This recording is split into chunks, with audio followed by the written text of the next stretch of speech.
Good morning, you guys. It is time.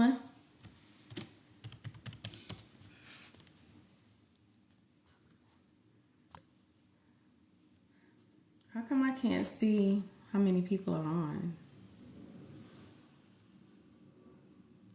TikTok must have done some new stuff because I can't see how many people. Okay, there we go. I can see it. Good morning, you guys. It's 10 o'clock. It's 10 o'clock. It is September 9th. We are talking about PCOS this morning. So please share the live to let everybody know that we are here. Give me 1 second so I can share the live to let everyone know that we are here. Tap the screen as you come in and share the live. So it's been a minute since I have been on live, and it looks like, okay, there's some new things. Good morning, Renette. Good morning. Okay, let me share the live, you guys. Hopefully my provider will come on as well. I'm hoping he'll come on. I should have texted him to let him know that we were live this morning talking about some things. But give me a second, you guys. I'm sharing the live.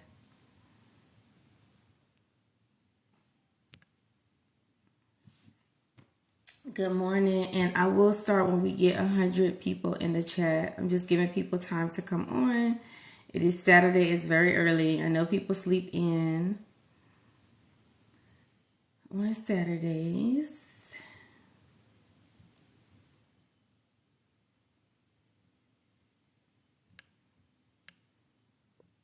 Give me 1 second. I'm sharing the live, you guys. But as soon as my sister gets on, we're gonna just get rolling because I am going to post this on my YouTube channel. So for anybody who cannot stay, it's okay because I'm gonna be posting this on my YouTube channel as well. Good morning. I made some notes so that I don't forget to say anything or to inform y'all about anything. This is an educational live. Good morning. Okay, there go my sister. Let's see.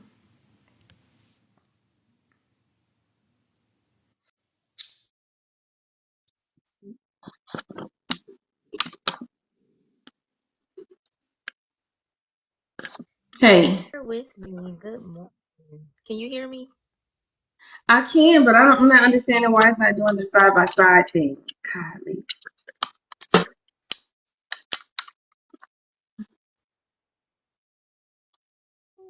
Wait. Tap the screen as you come in, guys. Share the live. I'm sharing it with my mods right now. Give me 1 second, you guys.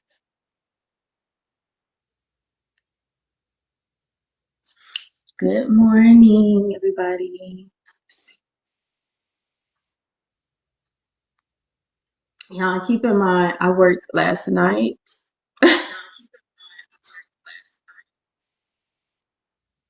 Okay, there we go.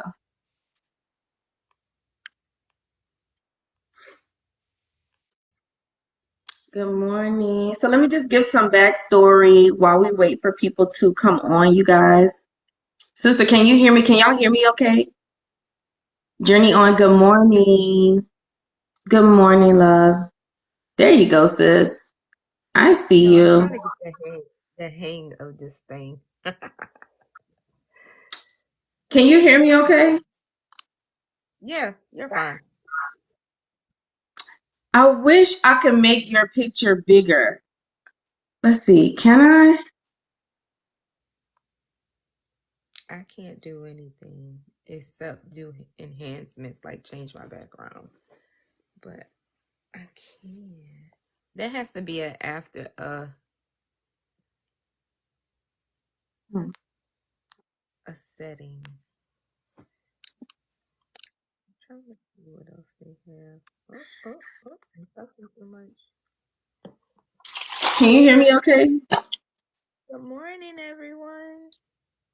It might look like I'm looking down, but I'm not looking down. My eyes are just that low. I love your eyebrows, sis. Thank you.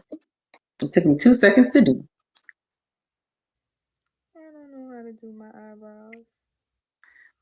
How's Okay, we're gonna everybody go ahead and get started. doing? Um, Let me say hello to everybody who has come on this morning and who has interacted in the chat. Renette, we say good morning. Thank you for sharing the live as well. Andy the Wind, thank you so much for being here this morning. A. Rogers, good morning. Stacy, good morning. Pastel, good morning. Loving Life says, hey ladies, good morning. Greetings, happy Saturday, journey on, says Miss Donna, good morning, girl. Mr. Brandon 23 is here. He says, hi ladies, how are you doing? And my cousin is here, Tawana. Hey girl. She says, hi, beautiful lady. Samantha Gibbs, good morning, sweetheart. Missing your live. Samantha, we are going to start doing live 1 day a week. And I'm going to start posting like the little flyer just so that everybody is aware when we're going to do it. You know, a lot of people have been getting violations. So I just been chilling.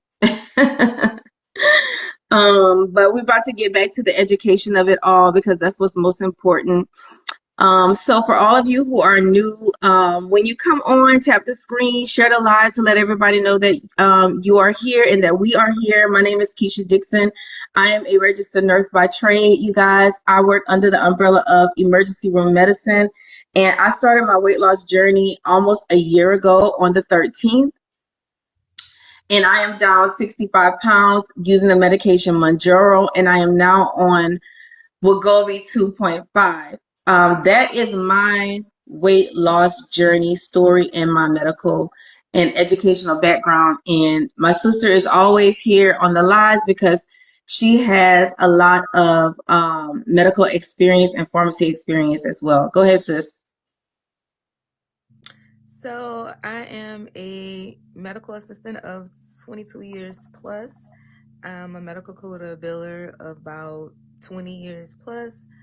I'm a registered pharmacy technician in all specialties from retail, compounding, IV room, you name it, I've done it. All retail pharmacies from Walmart, CVS, Walgreens, you name it, I've done it, plus hospital. I am licensed pharmacy tech wise in quite a few states like Alabama, Illinois, North Carolina, Kentucky, Iowa. So I'm pretty much familiar.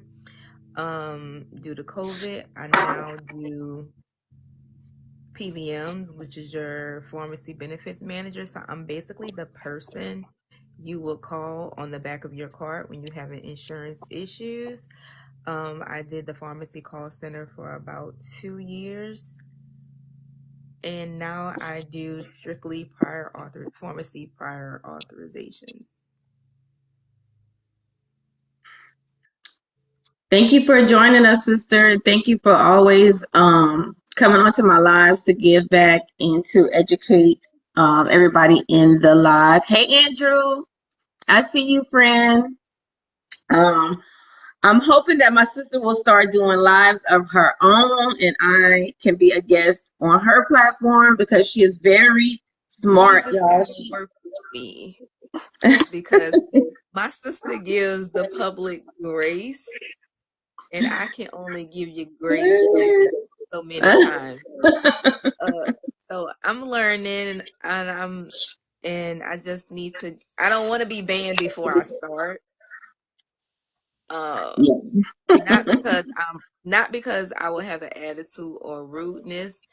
I think it will probably come from my medical peers because once I start talking and start explaining, it's like I'm telling the good, the bad, and the ugly, and not just to be rude, but it's like I feel to believe a lot of the issues and a lot of gap is because the doctors don't know what the insurance is doing. The insurance don't know what the doctor's doing, and then there's the retail pharmacy in the middle who we're not communicating. Basically, there's like a drop in the ball from all three, and some people receive it, some people don't. And the easiest way to stop somebody is to report them and block them. So yeah, I'm trying to get a little bit more grace and patience in that area. Well, you're doing good. You're doing good, girl. You're doing good. Thank you. Okay, so the topic at hand, you guys, is PCOS. A lot of us have PCOS, have struggled with PCOS in the past. People are struggling with PCOS and they don't know what it is. I've done several educational videos about PCOS. A lot of creators have done educational videos about PCOS, but today I wanted to talk live so that people can ask questions. And I may not get to everybody's question, but I would like for if my mods or if I have some mods here, I don't know, can we still pin? We can't pin if I have a guest, right? No, we can't. So sister, just be mindful in the chat of, questions that we need to answer while educate. And then we're going to talk about how PCOS has affected us in the past, and things that we can do to treat it, ways that you can talk to your providers about it. And just to let you guys know that there are options out there. There's a lot of us that don't even know that we have PCOS and we struggle with it. So I'm going to start the education of it all. And then if you guys have questions, just put it in the chat. Journey says, great topic. My endocrinologist is testing me for PCOS. Good, my love. Ruby Custom says, Kate, how is WEGOVY? Are you losing on it? I'm definitely going to talk to you guys about that at the end of the video, at the end of the live, Sweet Pea. I'm doing great, though, to answer your question. Just like a quick little update. But PCOS, you guys, is polycystic ovarian syndrome. And I wrote notes, so I don't forget to tell you anything, okay? It's a condition where the ovaries produce an abnormal amount of androgens. That's male hormones, you guys. That's basically like the root of all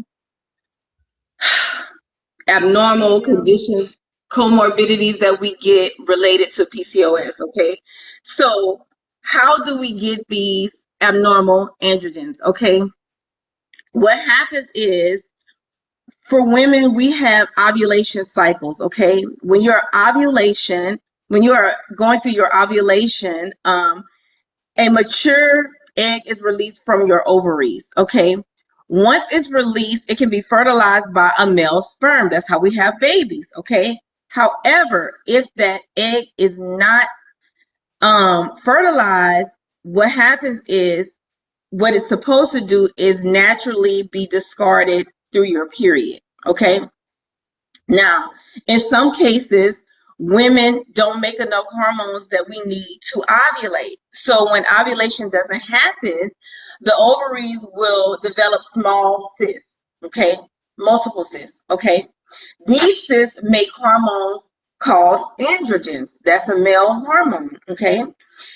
And with the multiple polycystic cysts that you have on your ovaries, it creates high levels of these androgens. And then this causes your menstruation to have problems, okay?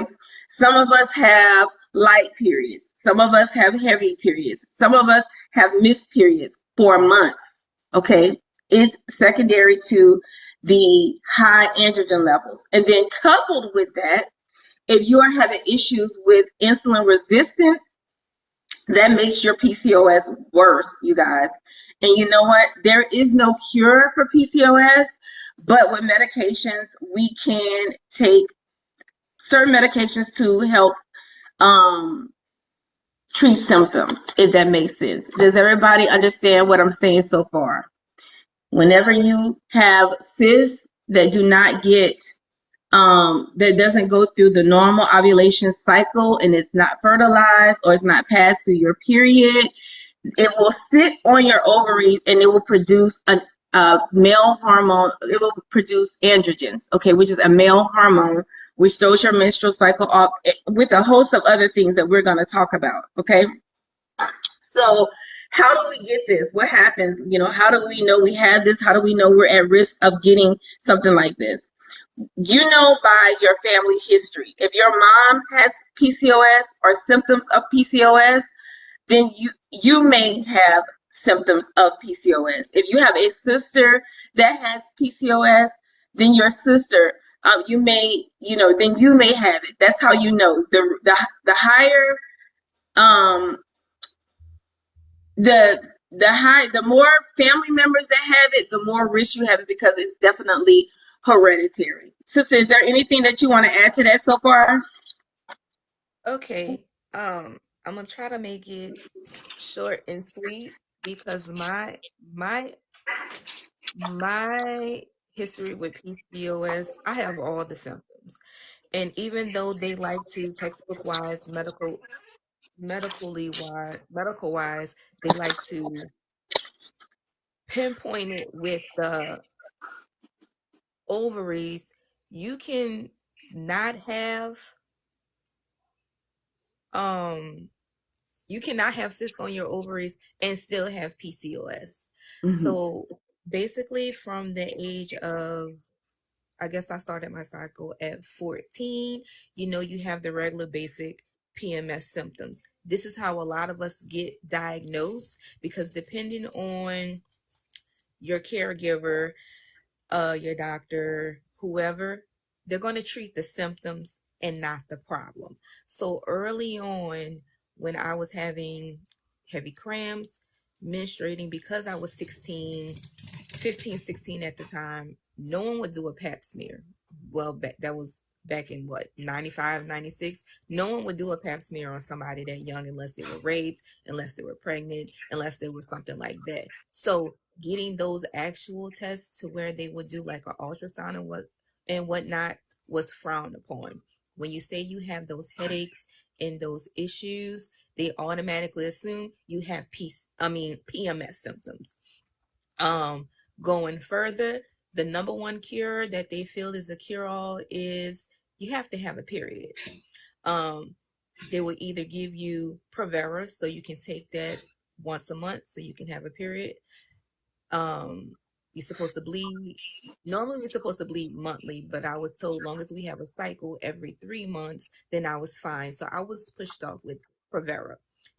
Being that I was young, they gave me birth control. I'm Birth gonna get into that. control is I feel it's part of the reason um where a lot of it is enhanced. You get minimum, I used to have anywhere between 30 to 40 cysts, but once I started taking birth control, finding ways to treat myself, when you get down to a certain amount, I want to say like 10 to 15, they technically tell you you no longer have the diagnosis of PCOS. Even though you do have these cysts, if you have a minimum amount of cysts, you're not qualified with PCOS. Um, if you do take the ultrasound and you probably have one or two cysts, I will still sit and I will talk to my OB or my OBGYN because some of us might have the PCOS, and the PCOS, one of the symptoms mimic depression. Mm-hmm. You're angry, you're mad, you're aggravated.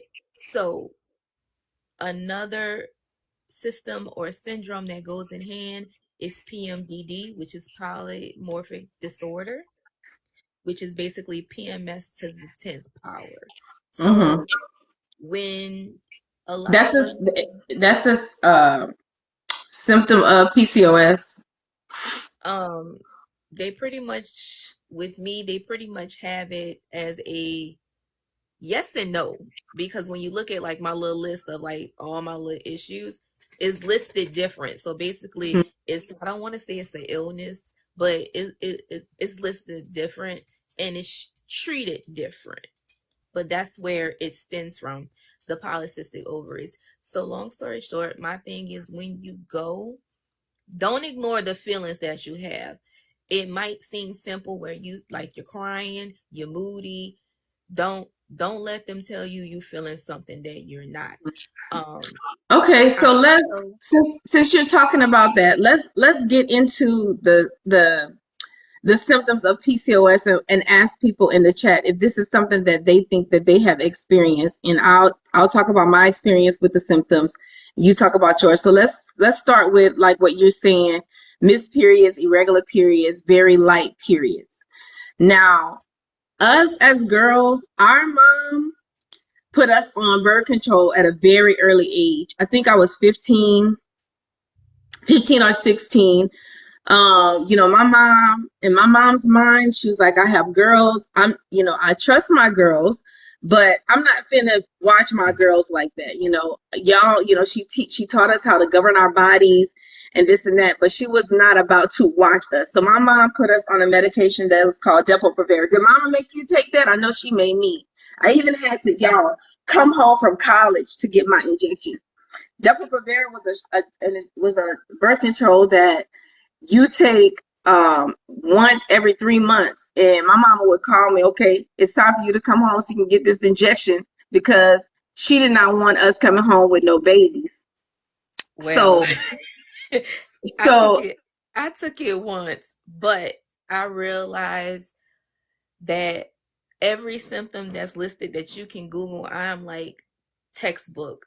So I took it once, and I okay. think what pretty much had me, because I took all birth control that was known to man, because first I started off going to men doctors, and basically men doctors have a soft heart. Oh, you got cramps? Here, this prescription. Oh, you got this? Take this prescription. So I think what started me spiraling down the rabbit hole was because I was switching through these medications trying to find the right one. And Birth then control. yeah. And other Okay, so that's medications like spiritual lactone.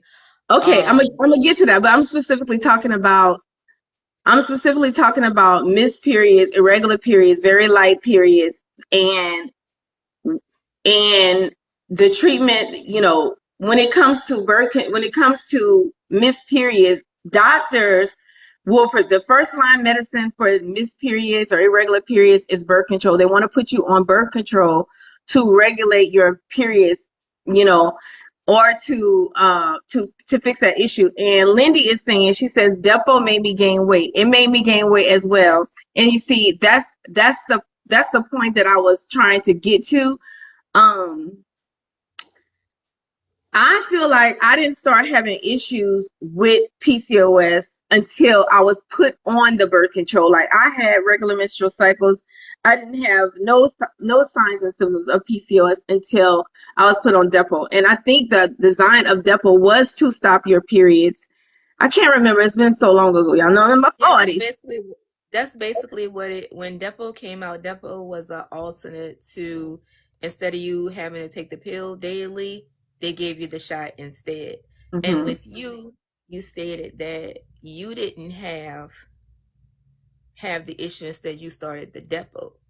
I had those issues way before, but because PCOS wasn't talked about or known then or never mentioned, no one could identify it, because we just figure, oh, you're just going to be one of those women who have difficult missed periods. So Hmm. basically, when I say I suffer because it feels like I go in labor. So like Hmm. that's what I felt like.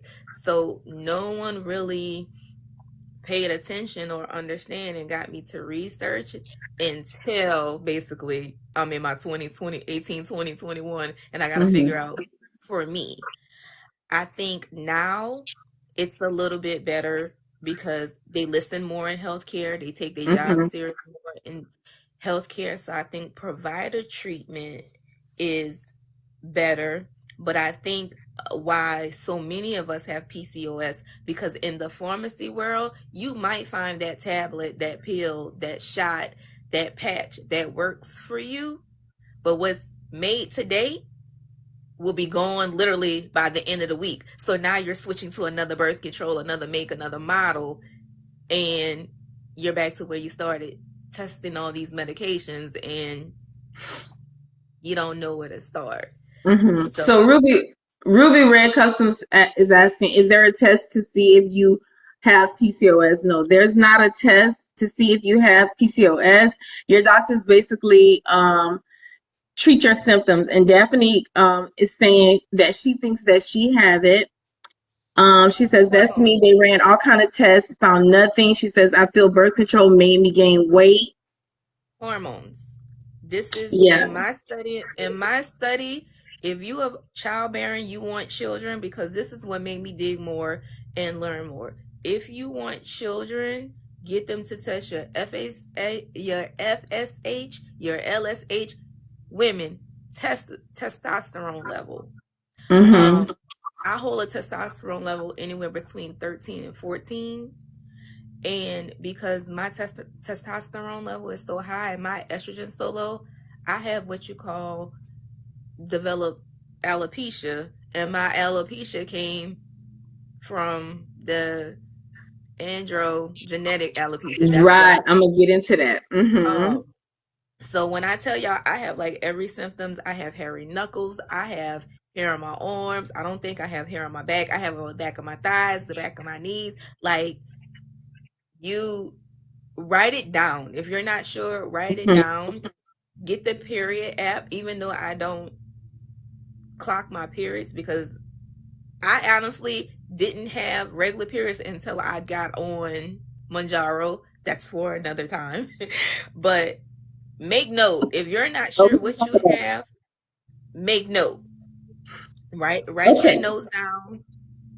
Get the app, get like a period app, and note it on the period app. It'll keep track for you. It'll keep record for Mhm. you. So when you do go to your endocrinologist and your doctor, um, they'll they'll have an understanding. Because basically, when you say it, it's really the physical of you talking, them taking your words for it. Because the first thing they're going to do is schedule for a vaginal ultrasound, and if you don't Mhm. have that many cysts, some doctors might dismiss it. But it's something that I want to really say: don't dismiss. Yeah, because it's not just about having cysts on your ovaries. So let's just go through the symptoms and then talk about what the first line treatment is for. So we already said that for missed periods, irregular periods, and very light periods, the first line medicine that your doctors will probably try to put you on is a birth control.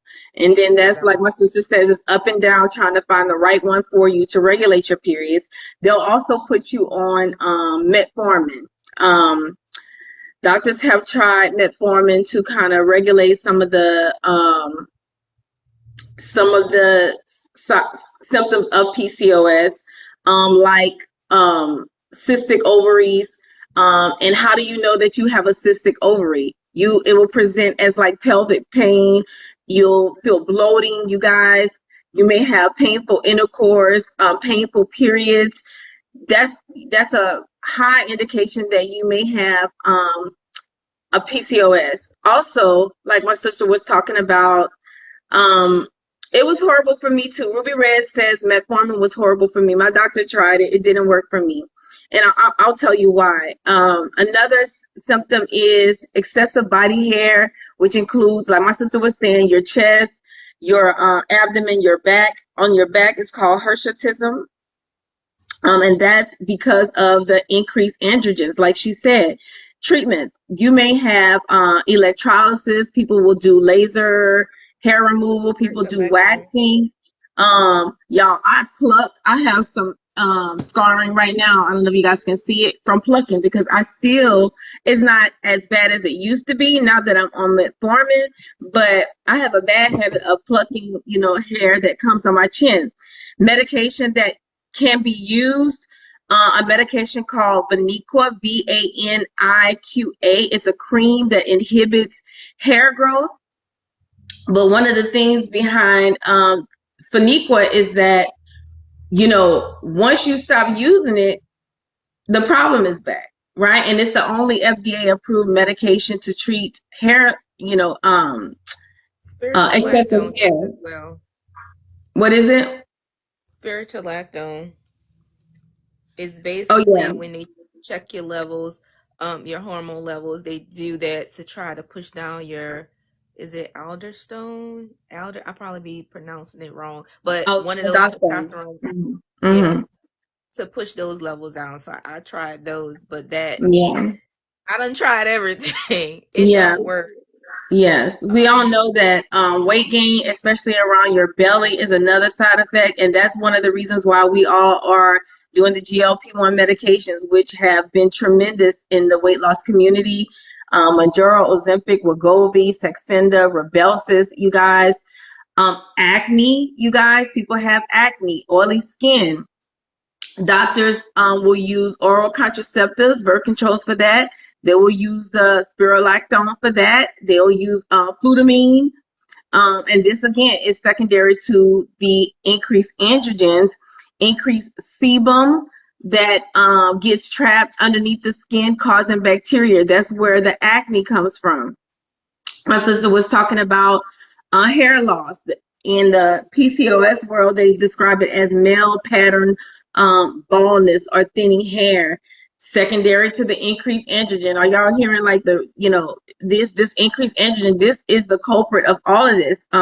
So what doctors will do is first they will check to see if your thyroid is okay. They will rule out iron deficiency. For hair loss, they'll do skin biopsies to make sure you don't have any disorders.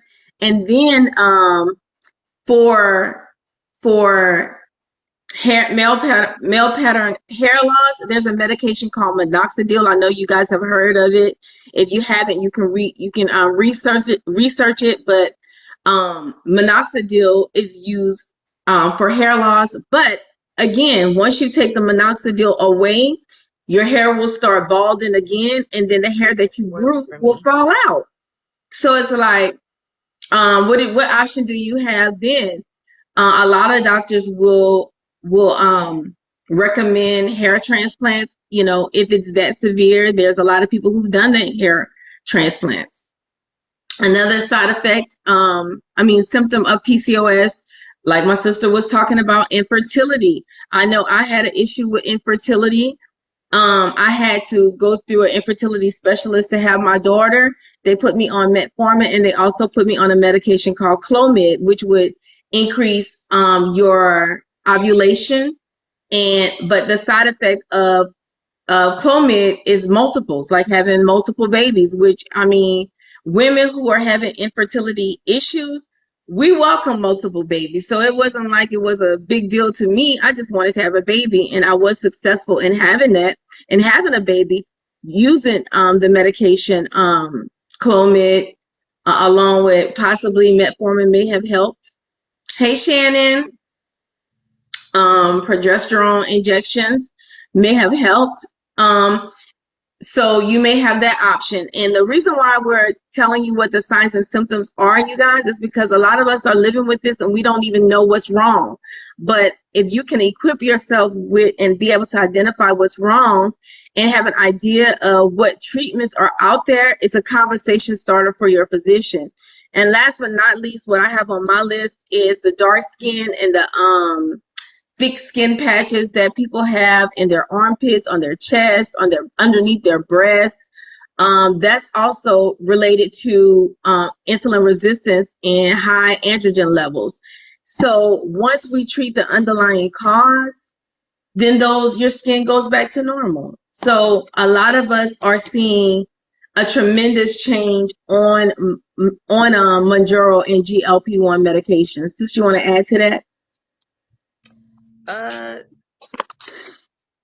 like I said, unfortunately with me, a lot of the stuff just didn't work. Um, for my fertility, I done tried Clomid, Letrozole.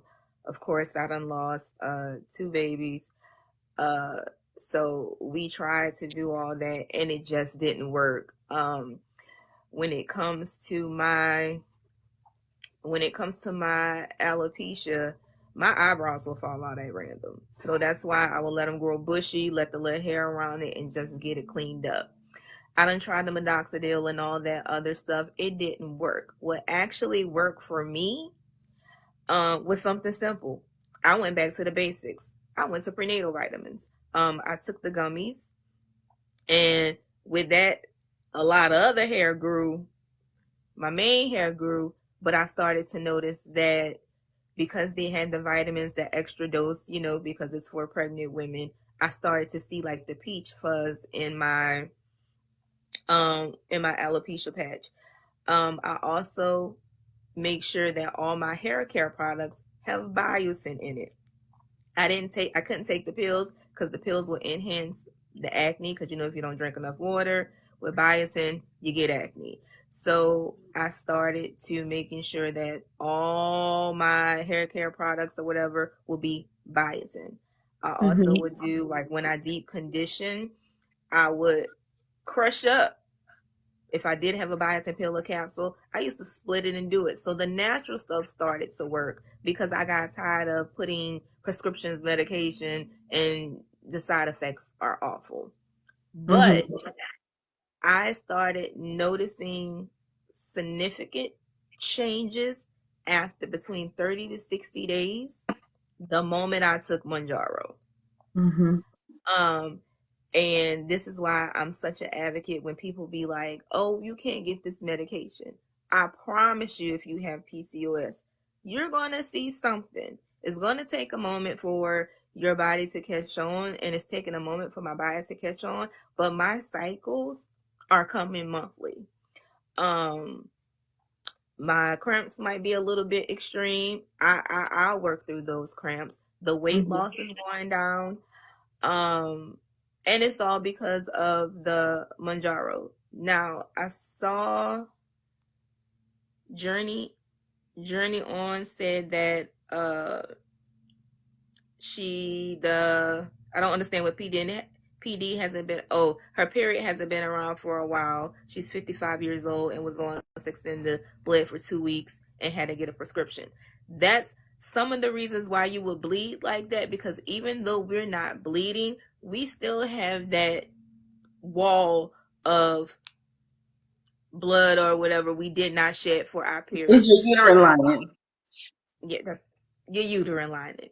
So we haven't shed our uterine lining. So when we do start and our body start get the hang of it, yes, you're going to bleed. I've been there. You're going to bleed a whole lot. Check with your doctor to be on the safe side. Up your iron, increase your water, because eventually it's going to regulate. It might take longer, it might take shorter for some, but that's basically what is happening. So as you lose weight, as you get it done, your insulin resistance is getting low. You're starting basically to treat the problems, just like we would tell type 2 diabetics, treat the A1C and then everything else is going to follow. Treat the insulin resistance and everything else is going to start to follow. And with PCOS, when you hit a certain weight, your period stops. So the overweight, the obesity, however you want to word it, is another reason why sometimes your cycle stops too. But this is why we fighting so hard for this medication. When they say, oh, type 2 diabetics, this is not an insulin. This is not a Novolog and Atlantis. I cannot stress that more. It's an endocrine hormone, and that's what it fixed and correct that. And guess what PCOS is? Something you go to an endocrinologist to see, to speak about, or reproductive OBGYN, so they can correct the hormone that's causing you problems. And so I get a little irritated when everybody was like, this is a diabetic medication, this is a diabetic, so it's metformin. We're following the same treatment as them because we have the same problem as them. We're just not diabetics. Some of us. Right. So, yeah. So, Ruby, not to cut you off, Ruby Red Custom says, wow, the way you all are explaining it, I understand now why so many MOUNJARO babies. Journey On says, thank you. I haven't started the progesterone yet. Not sure if I wanted to take it. And then Janelle says, can someone who has had a hysterectomy still suffer from PCOS? 100%. 100%. Yes. And you might not have the ovary issues, But if let's just say if you're still having the irritability, the aggravation, you still may be having PMDD. So I Mhm. would Mhm. research that too. And then depending on your age, you may be going through menopause. All this stuff overlaps and it mimics. Mhm. So when you do talk to your GYN, I throw it out there because when they try to teach me now, treat me now, it's like, well, you should get on birth control and you should try. No, ma'am, I don't want it because I done came so far and I'm learning I don't want it. If a baby come at this old age, guess what? This village is gonna raise this child, but Okay. you need to just realize, don't let them tell you, oh, you had a hysterectomy and you can't have that, because Yeah. don't nobody know your body better than you. Right. Do There to your treat the symptoms. right. Do your research. Don't trust Google 100% hands down. Do your research, get the knowledge, formulate your questions, because I still bring a piece of paper and give it to my GYN. And you know what she does? Yeah. She sits down, she brings me in her office, she takes my paper, and we check that off little bit by little. Yes. There's no foolish questions when it comes to your health. Right. And So that's a great point, sister, when you're saying you have to be prepared and you have to go in the office with your questions written down, because a lot of us get white coat syndrome when we go to the doctor and we're so busy listening at what the provider is telling us. We forget that we have questions. So you have to write your questions down before you go so you don't get white coat syndrome. Janelle is asking, what is PMDD? it's premenstrual dysmorphic disorder. And basically it's behavior type symptoms that normally comes around your period. With me, I suffer 3 weeks out the month, which sucks. So I'll get it a week before I actually PMS. So that'd be like stage 1. Um, the week before the cycle, I go to phase 2, which is mean like you can talk to me, but I'm giving you strictly attitude. And then on my cycle, it's like I'm gonna distance myself. You'll never see me because you can't. These symptoms are horrible. And Mm-hmm. then after my period, I may just feel worn out and exhausted. So that's why I say, when if you have PCOS, or sometimes if you don't have PCOS around your period, you can still have these symptoms. And it's just basically everything goes wrong. You don't know why you're crying. You don't know why you're angry. You don't Mm-hmm. know why Why are you a depressed? piece of paper on the ground, and you just want to just punch somebody in the face today. And it's real. It's So really real. Samantha says, so people get PMDD after hysterectomy? Yeah, people do. Yes. We just not acknowledge. As a woman, we just not acknowledge. For the men that's on this line, that's on this live, it ain't y'all all the time. It's just that we get cramps and we mad that we cramping and y'all not cramping and you around here hunky dory, and I can't. I gotta be wearing sneezing. So it's like you're just and it really be like that sometimes. So it's just that these symptoms are real. How you feel are real, is real, and don't ignore it. No matter how silly you think it is, don't ignore it. Yeah. Most of us might think we are suffering from depression. Not saying we're not depressed, but this could be the reason why you're feeling depressed and you're not really depressed. So it's frustrating, Yeah. but when you start to identify, then you'll know. That's why Mm-hmm. I'm a main one. I keep a book. I keep track of everything because it changes. Mm-hmm. So Shannon says it's frustrating when they just treat a symptom versus looking at the whole person. She says, I prefer DO care. Samantha says, okay, that's probably what I had for about a year after my hysterectomy, but it went away. Yeah, love. Miss Red says, it's the hormones. We don't know why we feel the way we do. Yeah. And Janelle says, yes, for a long time, after my hysterectomy, I still had period symptoms. Isn't that And, crazy? Isn't that and with crazy? And with me, and I don't know if it's good or bad, I don't have the emotional, my PMD don't have me too emotional outside of fatigue. I have the rage and I have Yes, the you do, Lord aggression Jesus. and I'm mean. And the reason Yes. why that I have so much aggression and I'm mean is because half of it is my testosterone levels are high. So it's like I'm on a double-edged sword. I be trying to be like, I would rather cry today because I'm tired of cussing people out or just being mean at people. But I'm more so on the rage side of it. So when I say you gotta pinpoint it and try and look, it took some months, it took some years, and now that I'm on WEGOVY, it's slacking a little. Some of the issues are a little. So the GLP-1 GIPs, they're working for us, guys. They really are working. I hear you, Shannon. I see you, girl. She says Retin a given when she first Retiny, went. Oh, Retin A. retiny, Okay. retiny, like different gel.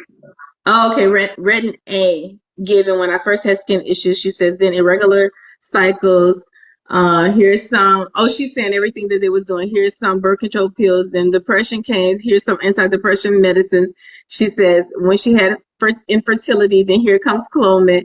Girl, yes, that's And what they I was do. Whenever on. whichever symptom you have, they want to throw a pill or something at you. I Or They gave me, Miss Shannon. They gave me so much. Let's see. Um, I was on Xanax. I was on Prozac. I was on something else because when I say I was manicky and mean, Did you um, see Janelle's comment? Janelle for says, "Hey, I was so mean and didn't want to be bothered." She said, "My husband was so grateful for MOUNJARO." with the infertility, I had Clomid and Letrozole.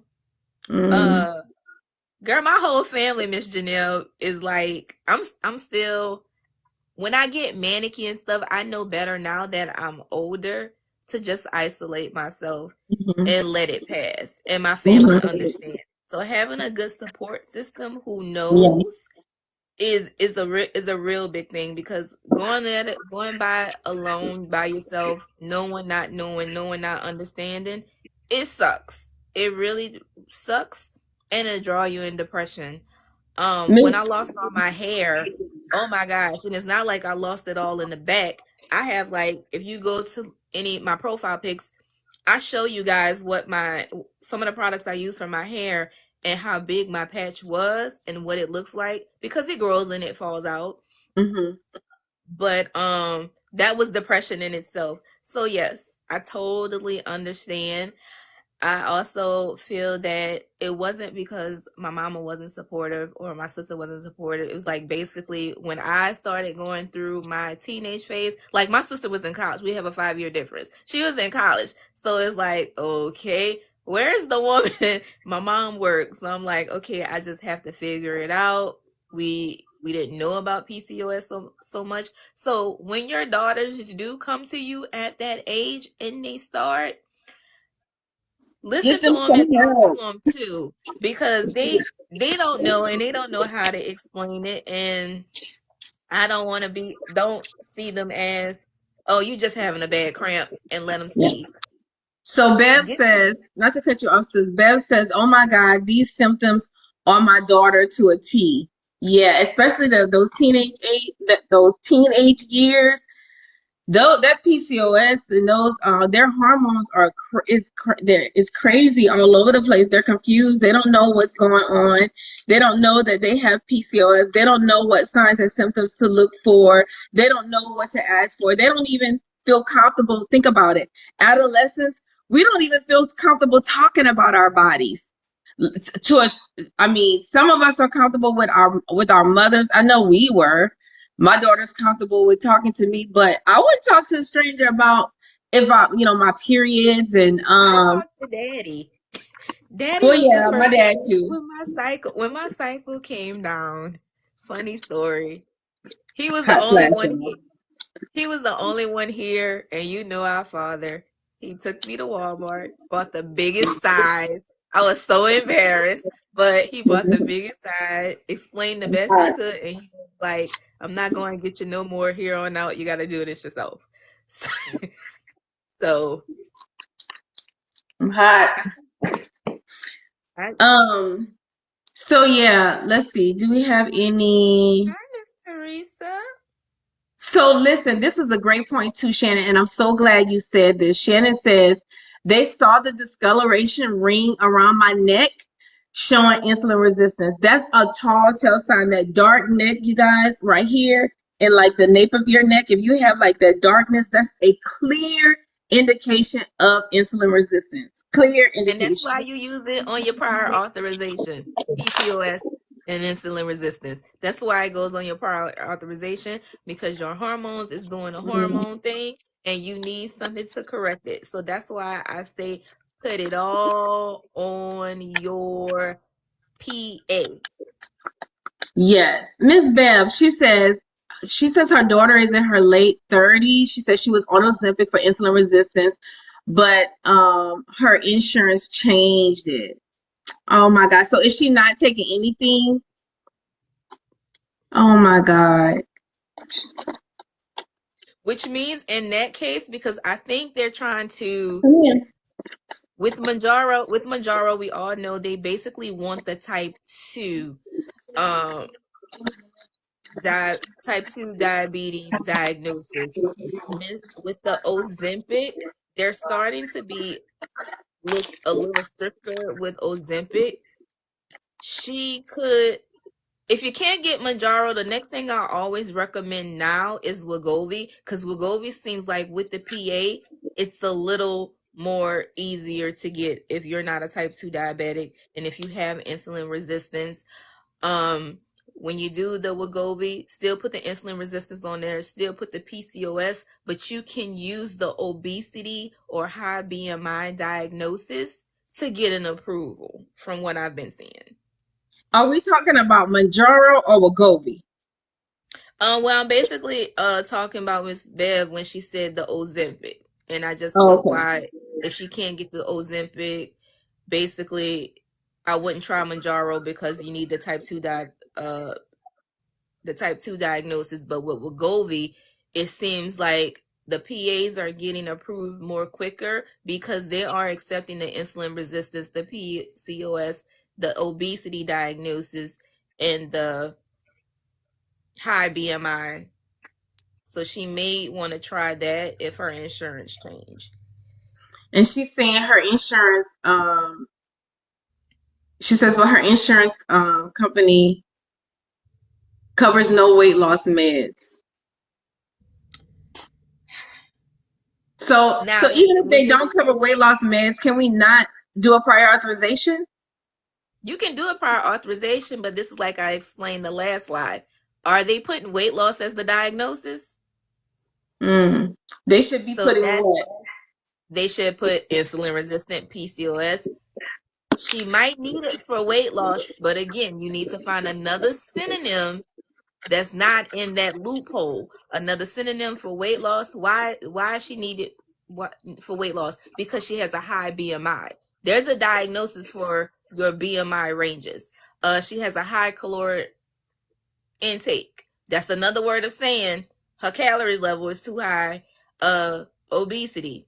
Obesity is actually listed on the FDA website that we checked. So put them all on there. Do not use the word weight loss. Nothing should say weight loss on that paper. You need to be using synonyms. Mm-hmm. So it's the Gotcha. wording.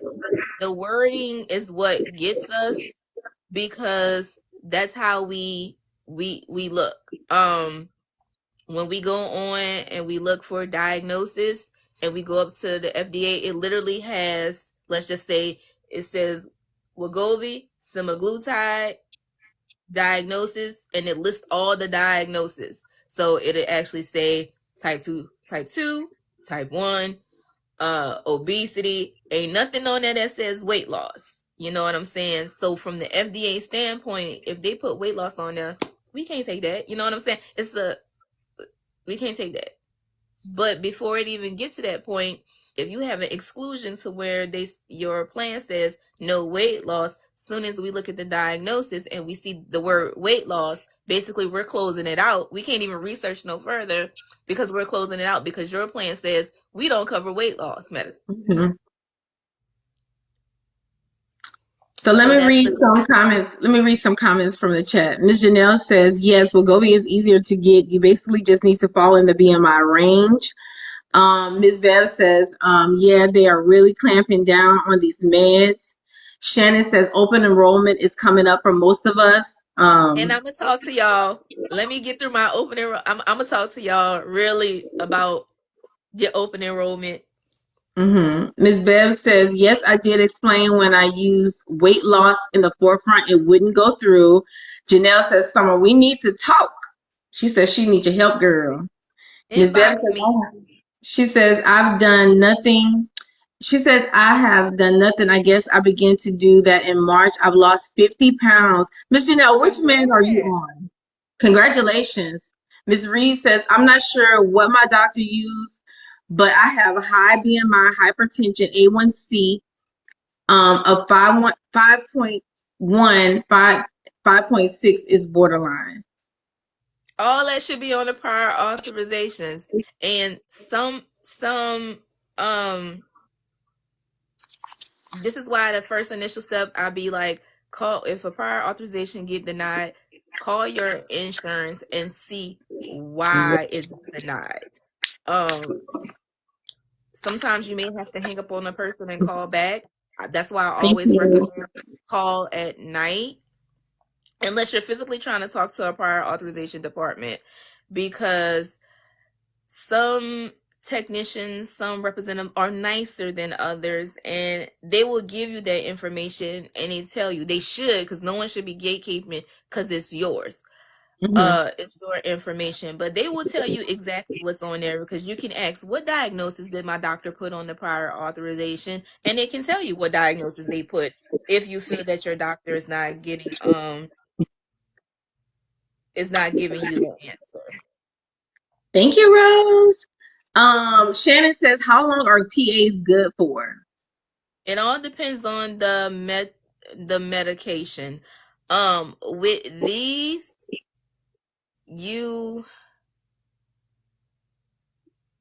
it's depending on the plan that you have, because these can be approved up to a year, because that's how a non-controlled medication is good for up to a year. But the main reason why it's pretty much done month to month, because let's just say with MOUNJARO starts at 2.5. It's a starting dose. Your doctor may want you to be on this for 1 month. You may do good, you may not do well. So the next month you're moving up to a 5 milligram. But what they could do, if they having you on a month-to-month regimen, they can do all those prior authorizations at one time. They don't have to wait. They can do them all at one time. If they feel like they want you on it 2 months, 2.5 for 2 months, 5 milligrams for 2 months, it all depends. But most prior authorizations, these medications, non-narcotic, it's 12 months. How long does it take a PA usually to get approved? 24, minimum 24 hours, max is 72. But they'll tell you a week to kill time. But 72 hours, you can hear something.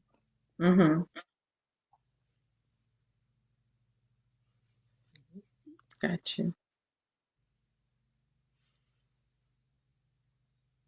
Okay, so Ms. Bev says she's on Wegovy and she has lost 50 pounds since March. Wow, girl. So y'all know that if y'all don't know, I'm telling y'all, I switched from MOUNJARO to Wegovy. I took my second injection of Wegovy last night at work, and I've been doing like little updates just to let people know how I'm doing on it, and so far so good. I actually like Wegovy.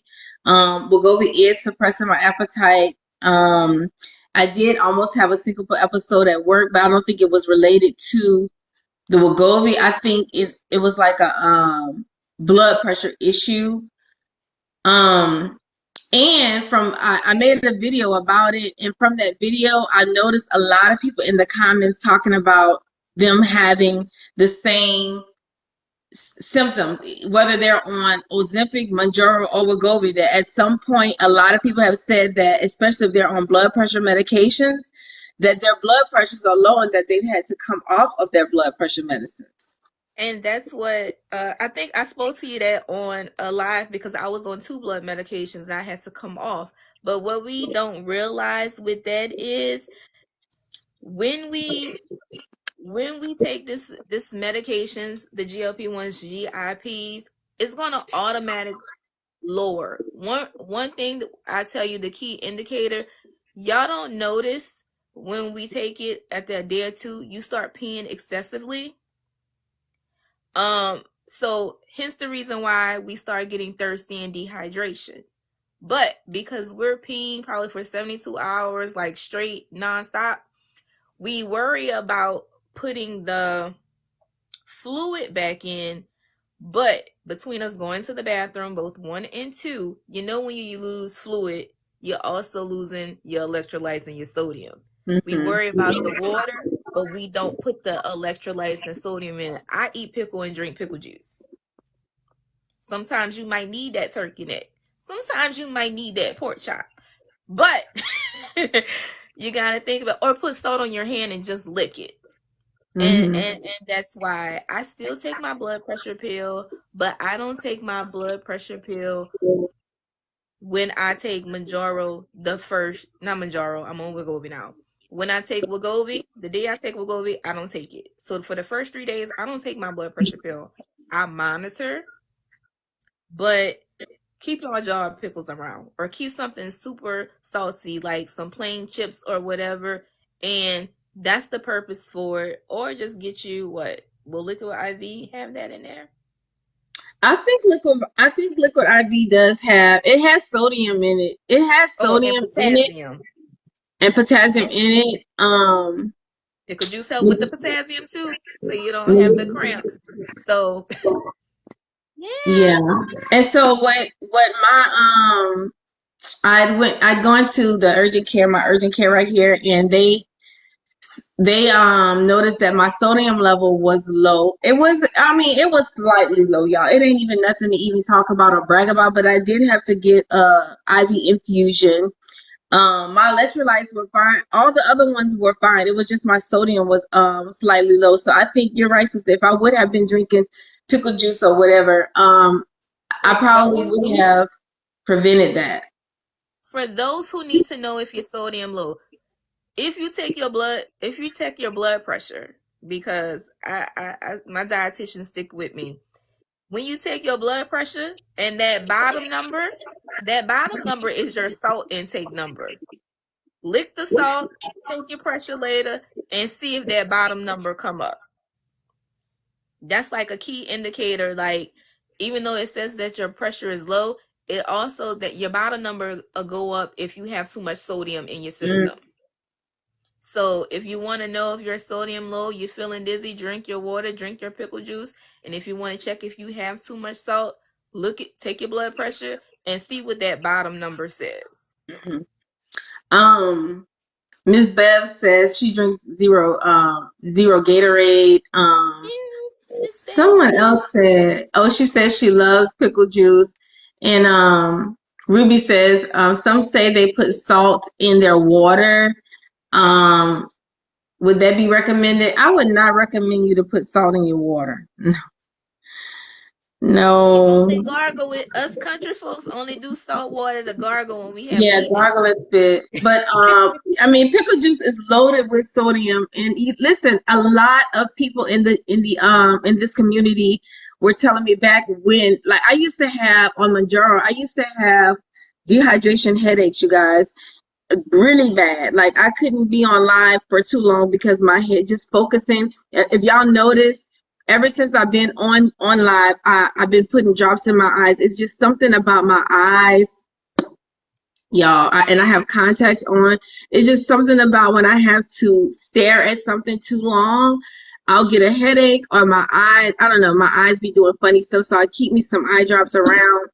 But anyway, I would get migraines while I would be on live, and someone told me to start drinking pickle juice. And every now and then I'll drink pickle juice, or Me? I'll drink the juice from a pickle pig feet jar or a pickle pig lip jar. Y'all, that helped me so much. It helps so much. So, I mean, and it's just like a little shot. It's not like I'm getting a big old glass. I mean, like a little shot of it. So, no, I would not recommend somebody to put salt in their water like that. Pickle juice shots. Janelle says, I do a pinch of Celtic sea salt each morning. It helps with her blood pressure in her bowels. Wow. Hey, Carrie Watkins. Good morning. But okay, so let's just get let me just close out the PCOS education. I wanted to talk about what are complications if we don't treat our PCOS. What type of complications can we possibly have? And I wrote down from my studies diabetes, high blood pressure, problems with your heart and blood vessels. I saw in my research some people will get uterine cancer and then infertility. So those are the things that I researched and found. So this is why it's very important, if you are having any of these signs and symptoms that we talked about, have that discussion with your primary care, your endocrinologist, or your gynecologist, so that we can get some of this stuff corrected so that we can prevent those things. Okay, and we can get ahead of this. But one thing I have noticed, that now that people are on GLP-1 medications, a lot of these things are resolved and people are much happier. The weight is coming off. A lot of And times pregnant. the weight is one of the culprits of us having PCOS symptoms as well. So I am so excited for you guys. I'm so happy that we are finally finding some type of solution that is therapeutic. I just wish that the pharmaceutical companies and the insurance companies will catch up, and these got doggone manufacturers and distributors will get their business in order so that we can stop having lapses Let in me play treatment. devil's advocate. The insurance and the pharmacies can't catch up because the first people that they have to go to and talk to is the FDA. Yeah. After they do what they do, it's the FDA. And even though the FDA say whatever it needs to say, the insurance come in, and though the diagnosis may be FDA approved, we still more so will have to make sure it's safe. Yeah. And when I say safe on the insurance live, is because some of these doctors out here would be writing prescriptions all willy-nilly without doing the proper job and a proper protocol. Everybody wants their prior authorization approved. Everybody wants this, but even us in the beginning, and when I say us, the GL1 and the GIP, we want the prior authorization, we want the medication, and it took us a while to realize, don't just hop up to the next dose so soon. Don't Yeah. just do it so soon. And you might not know that, but the insurance protocol or whatever, there's protocols in place for us to keep you safe. Because believe it or not, if something was to happen, not only can your doctor get sued, your insurance company can get sued for paying for something, and we know it's not right, or we know it's not whatever. So it's like, the prior authorization, I know it could be a pain sometimes, but it's there for a reason. Mm-hmm. So I don't want everybody just like, oh, hate my insurance company. We're the first to blame. We're the scapegoats to blame sometime. But I don't have a problem with, explaining to people. And I think if everybody was educated on all in, we would be able to understand, because believe it or not, even doctors be like, oh, your insurance company is just so stupid.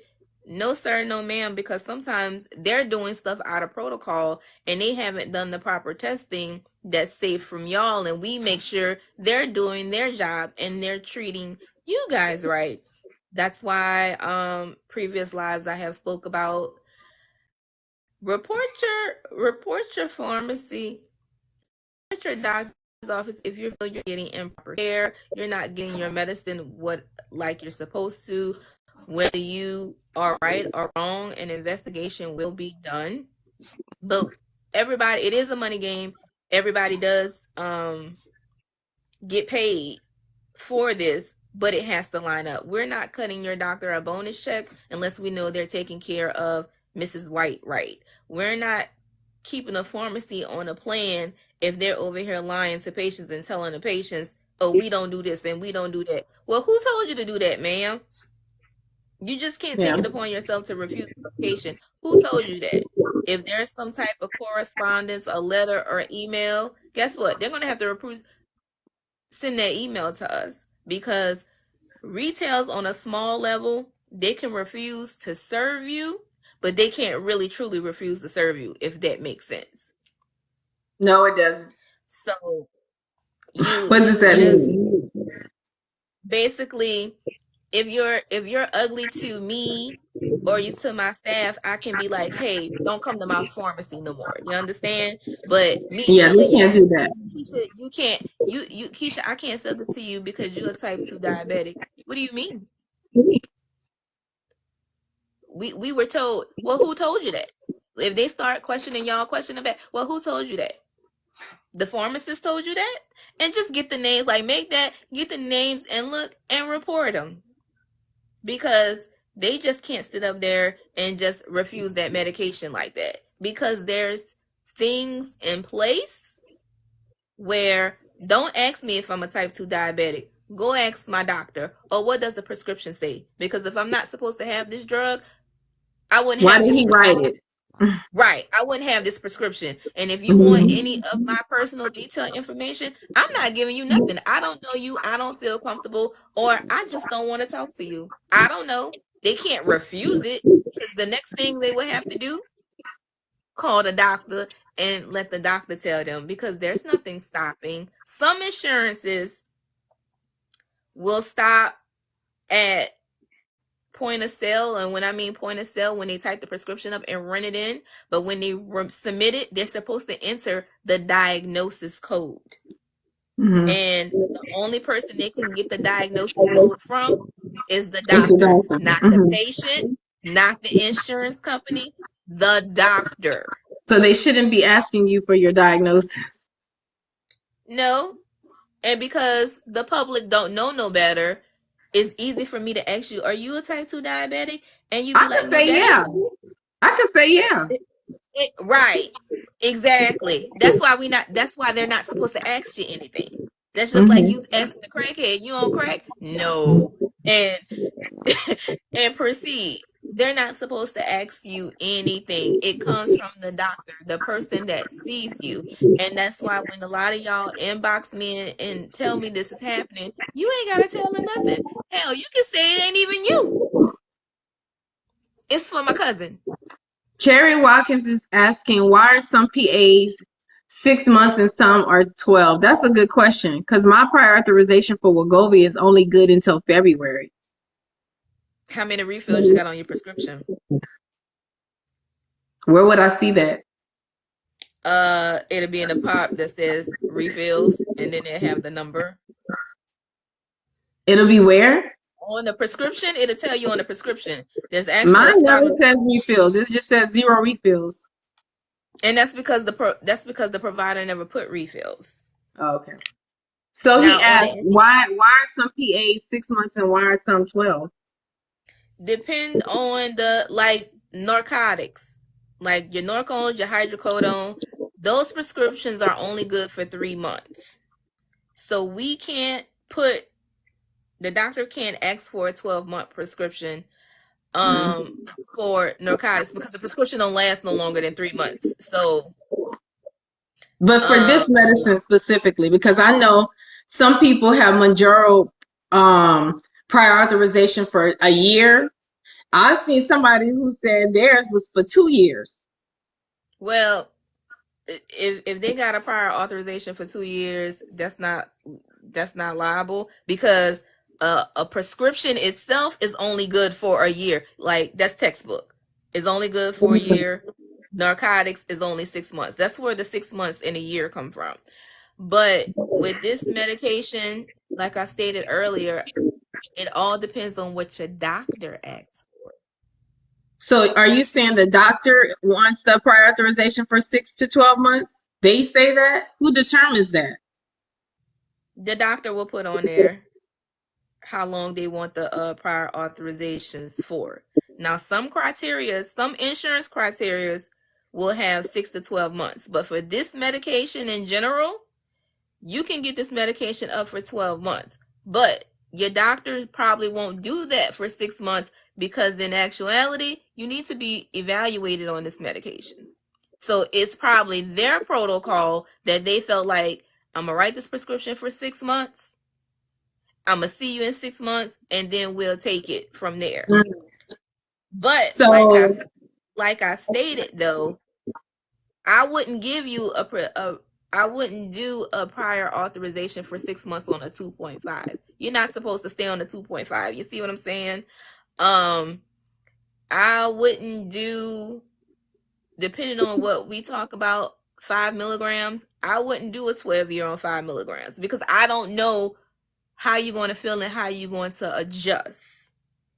Now, when we get to like the 10, the 15, yeah, I do a whole year. You see what I'm saying? Because it's maintenance. Dose, and you might reach your maintenance. So that's why.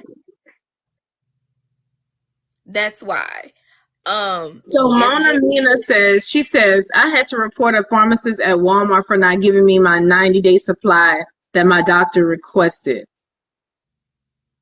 Now, if you're at a retail, your doctor can write 90 days on a prescription, but if your insurance doesn't cover 90 days on a retail level, then they're not going to give it to you, because most insurances will give you a 90-day supply on maintenance medication like high blood pressure, cholesterol, X, Y, and Z. If your doctor wrote a 90-day supply on this medication, chances are you should go through mail order. Shannon says she's saying under reauth, when you're now down 58 pounds, obesity under initial, DM down will be denied. Do you understand it? Do you see that? I've been up too many hours to interpret. I think what she's saying is, will it be denied if your BMI is lower? No, because once you have been treated for obesity, and you have been diagnosed with PCOS, you will always have that diagnosis. You just will be on a maintenance prescription, like my sister was saying. It's the wording, because these medications have an initial authorization criteria and a reauthorization criteria. And for the reauthorization criteria, basically they're still filling out the same thing, saying, but they need to add, you're improving, you're doing great, patient's responding well. Like, that's in order to get a reauth. They're basically say, hey, we checked her, she's doing well, she's okay, X, Y, and Z, X, Y, and Z, and go ahead. Because these prior authorizations are only one sheet, and about 10 questions. Ms. Bev says, my first one was 6 months, just renewed it for 12 months for her WEGOVY. Shannon says, I see my doctor every month to review the dose and make sure I'm good. My authorization has to be 12 months. Monique says, my boyfriend's PA for WEGOVY was 6 months, then they renewed it for 12 months. Janelle says, my friend's MOUNJARO PA expires in 2099. That's what I was saying. I've heard somebody say that. I'm like, damn, their prior authorization is freaking good forever. So let me tell you, and let me tell you about this. That pre-authorization is good until 2029, but how long your prescription good for? No, 2099. But how Also, long is the that prescription? prescription. So there's cap. Thank you, because how long Why do your are they writing prescription? it like that then? Why are they misleading people? Because doctors write it like that, because, and this is where I say it comes in, because some of the medical professionals thinking because they put 2099 on the prescription that a prior authorization can be 2099. No, ma'am. That's textbook. Like, you learn that in medical 101. How long is a prescription good for? 12 months. So how long will But if initial they prior? rewrite, okay, but if they rewrite the prescription, the prior authorization has to be rewritten for the new prescription. We're going to approve it for 12 months max. The max that it can be is going to be for the max. So if you come in and you be like 12, 20, 2099, guess what? It's going to be a year. It's going to default to a year. So Because when that's that how long. year, so when that year comes up, are you going to get a letter in the mail saying you need a prior authorization, re-auth, or are you going to go to the pharmacy to pick up your medicine and instead of it saying $0 or $25, it's going to say $1,300? How you find out? So from the pharmacy level, it's going to be basically prior authorization. It's not prior authorization. The prescription is going to basically need, it's going to It's say going to be PA needed. rejected. Yeah, it's going to get rejected. That's all. Lord have mercy. Please tell your friend that her prior authorization is only good for a year, that she gonna get rejected in a year. That's messed And up. if I y'all would be mad as hell. don't take my word for it. Do not take my word for it. Look it up. Pull up a medical book, put up a pharmacy book, and it's going to tell you off the rip. 3 months for a control 1 substance. That's your Norcos, your morphines, unless you're on hospice, got cancer, sickle cell, something like that. C3s through C4s, that's like your Xanax, your lorazepam, your Ativan. Those are 6 months because these are narcotics and it's set by the DEA. We can't change that. And then anything else that's not a narcotic, your MOUNJAROs, Thank you, your all that other stuff is 12. The prescription is 12 months. We cannot give you a 2-year a 2-year PA because the prescription don't last 2 years, so your PA can't last 2 So how years. can you cover? I got you. Let me read some of the comments. Hey, Delante. Delante is in the chat, girl. Ms. Janelle says, CVS gave me a PA for all doses over 7 months. I see my doctor every 60 to 90 days. Mona Mina says, my insurance covers it. She says it was his personal decision. Shannon said she is talking about if the prior authorization will get denied. We're talking about the 2099. Mona Mina says no other pharmacy has done that to me. Shortages are not. Carrie says I got my first 90-day supply this month since I'm up to 12.5 on MOUNJARO. Did my labs a day earlier. A1C dropped from 11. Dang! He said his A1C dropped from 11.4 to 5.5. Come on, let's go. Wow. You did good. Wow. Delante says, my PA is for a year, 10 milligrams, and another PA for a year for 12.5. My friend's PA is $20.99 and covers all doses. And who she with? Who? I love a good I love a good challenge. So she actually got a letter. She actually got a letter back, and it says the prescription is good for $20.99.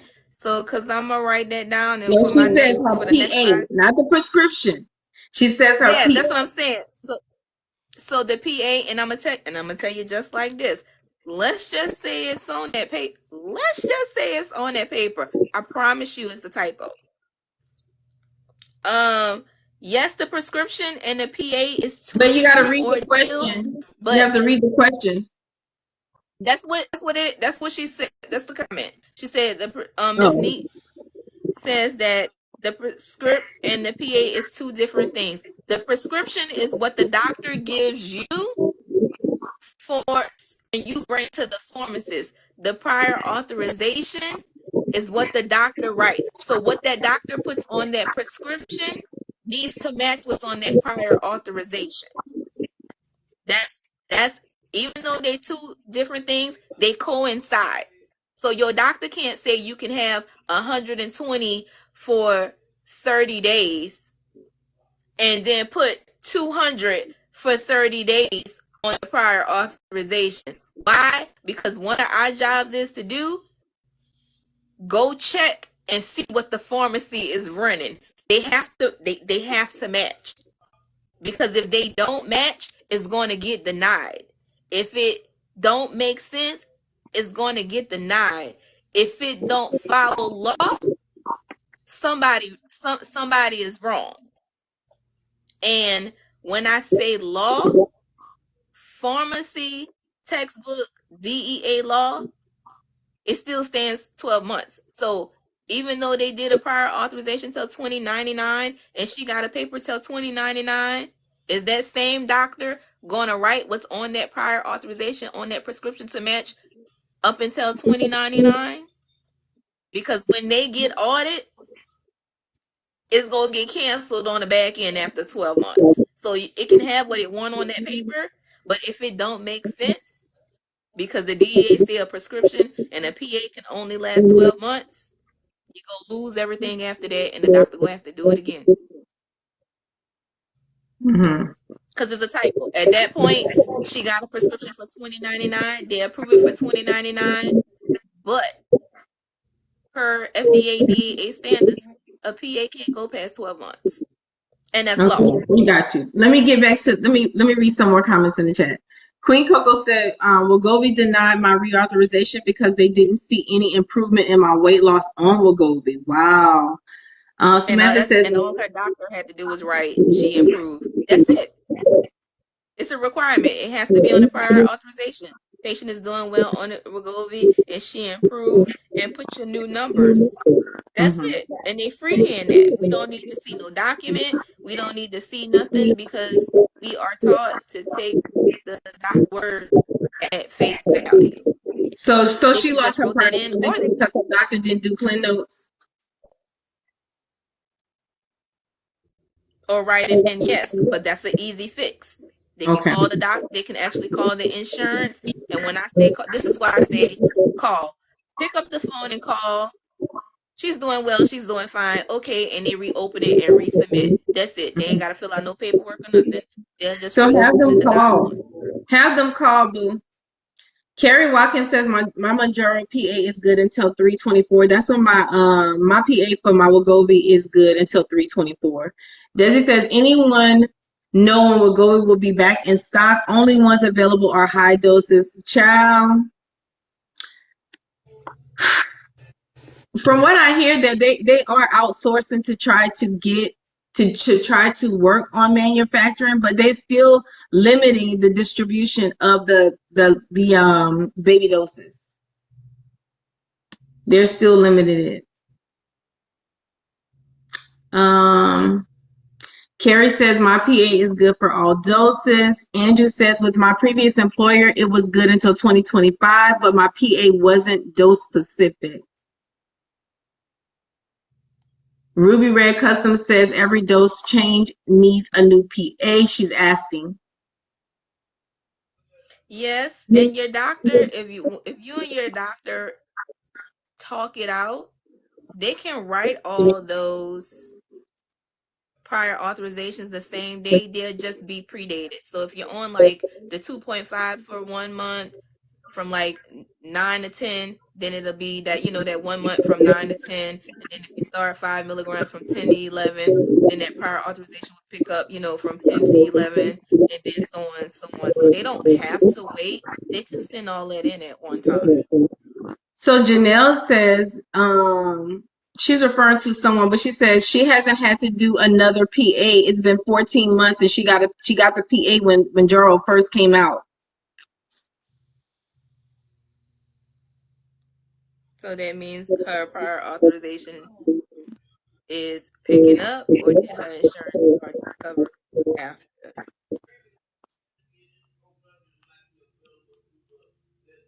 I'm just asking.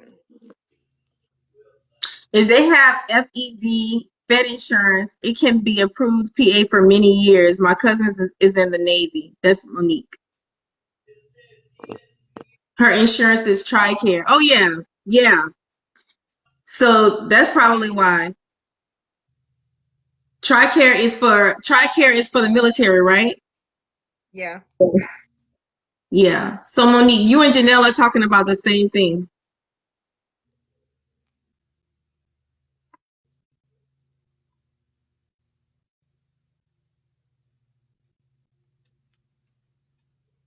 Monique is saying her PA can be approved for many years with TRICARE.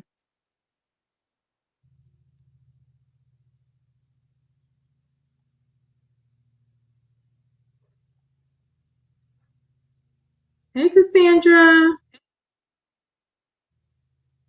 Shannon says, I haven't had a new PA started at 2.5. She says she's now on 10.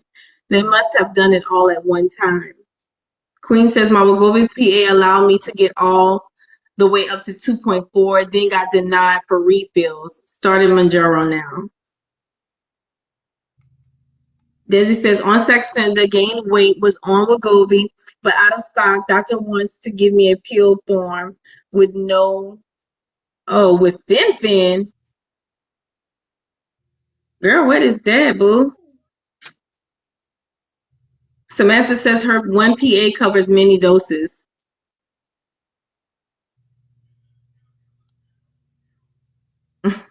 She says, I need TRICARE and I need it now. It sounds like the military got it made. Their insurance. Once they get their prior authorization approved. And why shouldn't they? They're the military. You know how I feel about the military being an ex-military person, because they take care of who they want for a little while, and then some of them get thrown under the bridge.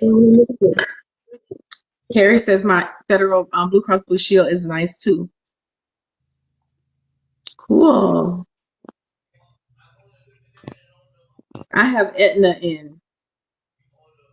Child, Aetna done. It started out good. They covered me for MOUNJARO one box and then said, get out of here, girl. You only get one dose, one box out of us. Now go ahead about your business. It all depends on, like I said, it all depends on who's in that medical. Oh, In fentanyl. actuality, in in actuality, a pharmacy can't do a prior authorization, but they do. And see if you actually have a doctor's office and a prior authorization in a prior and not a prior authorization, a doctor's office that works with the pharmacy, and they let the pharmacy do the prior authorization. That it works wonderful. It works real wonderful.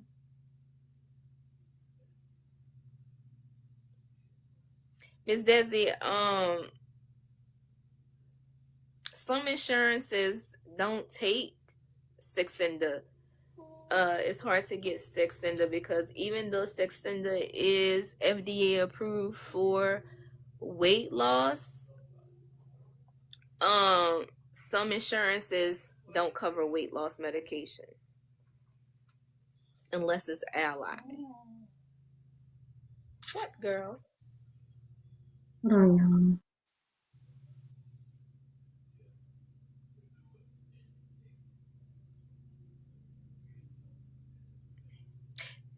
Miss I Queen Coco, they just can't say they're a pharmacy. They just say I'm a representative of the doctor's office. They just can't tell the insurance company that they're a pharmacy. So if you call and do a prior authorization and you call in from the pharmacy, you would just call and you would just give me all the doctor's information. It's not like I can question you and say anything. But if you tell me I'm calling from the pharmacy and I'm here to initiate a prior authorization, depending on the insurance company, I can't take it from you. So not saying you're a pharmacy helps.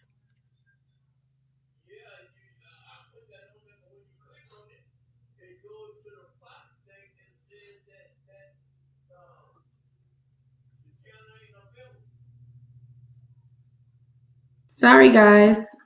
Hold on one moment. Y'all get out my face. And I'm just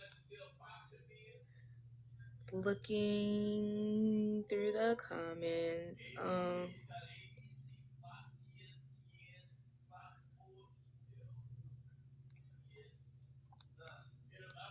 So I'm learning a lot through the PA, because when I worked in the doctor's office, I didn't have a problem with doing my PAs and following up on my PAs. I made sure that my PAs got done the same day, and then if it's at the end of the day, I check in the morning. So I never made anybody to wait.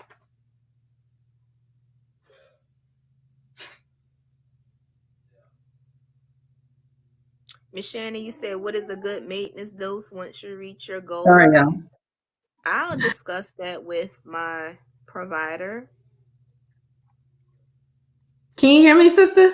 I can hear you. We see you. Oh, so I was yelling on the phone? Hold on, y'all. My daughter is asking for money. Hold on, y'all.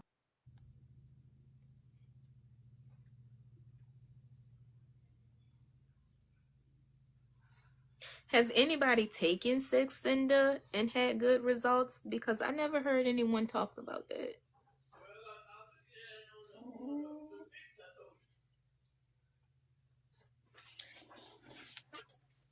Get out my room. Get out my room.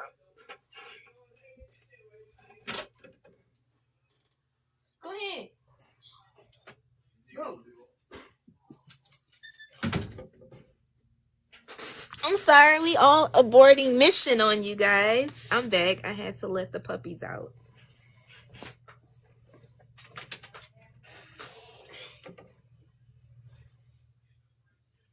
Sorry, guys. I left them too because Switch keep Oh, talking. God. I'm so sorry. Okay, so let me get back to the chat. My daughter getting her hair done today. Child. Oh, Lord. See, that's why I only have one. I only have one child. Woo! I asked if anybody was on Saxenda in their weight loss because I'm curious. Okay, let me read some of the comments because I don't want anybody to feel ignored. Janelle says, "You ladies are an amazing wealth of knowledge. Thank you so much." Desi says, I'm what she says, I'm like, excuse me, what? No, I will wait for Wegovy and I just take a low dosage of Saxenda until I get it. Teresa says, "Hi there, girl. How's Wegovy treating you, girl? Wegovy is treating me amazing. I had one little orthostatic hypotension episode where I felt like I was gonna faint at work, but it was because my sodium was slightly low. But as far as appetite suppression and stuff like that, I've been doing good. Outside of that one isolated incident, which I don't think was related to Wegovy, I've been doing amazing. I love Wegovy. I really like it. Let's see. My journey was tough. I had to do step therapy, a PA, and then a tier exemption, but it was worth it.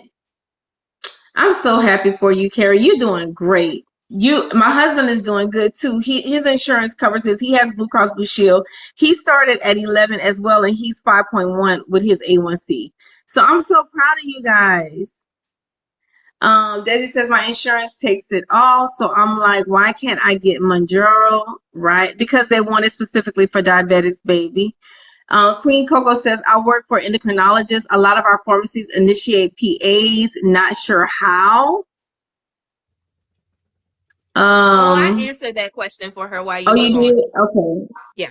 What's a good maintenance dose once you reach goal? That's up to you and your provider to decide that. Everybody's goal is different. Everybody's maintenance dose is different. So that's a question for your provider, baby. I did I answer would that question say too, but you answered it. one thing I wanted to also add, make your goal for yourself, because we all have, Mhm. the starting weight, your current weight, your goal weight. What is your what you want your end result to look like, and what you want to maintain? So figure that out first, and then talk to your doctor from there. My Let's motto is see. to know you and have your plan, and get your doctor to get on your plan. Don't tell him him or she's going to critique and suggest, but you need to know what you want. It's something like what? When you go buy a house, you know what you want or whatever, and then everybody, when it comes down to closing, y'all all do a happy medium. So yeah, treat this like the same thing. Going back to the sex sender, did you see Brittany says, I'm saying Brittany, but it says Brit. Unsuccessful on sex sender. She says she lost 10 and she gained 20 back. Thank you. I am feeling so much better, my love. No one has, yeah, because I Queen never Coco says, heard. do you ever do lives for nursing students? I don't. No, my love. But if you need a lesson on something, I can help you. We could do what you call it, a Zoom. I don't mind doing that. Desi says, at first, yes, I was, she said she lost a few pounds, but then they kept on upping it, and boom, three something weight gain about, but no side effects. I'm sorry, baby. I don't understand. At first I was, oh, she said, at first she lost a few pounds, but kept on upping it, and boom, 3 months gained weight. Oh, but no side effects.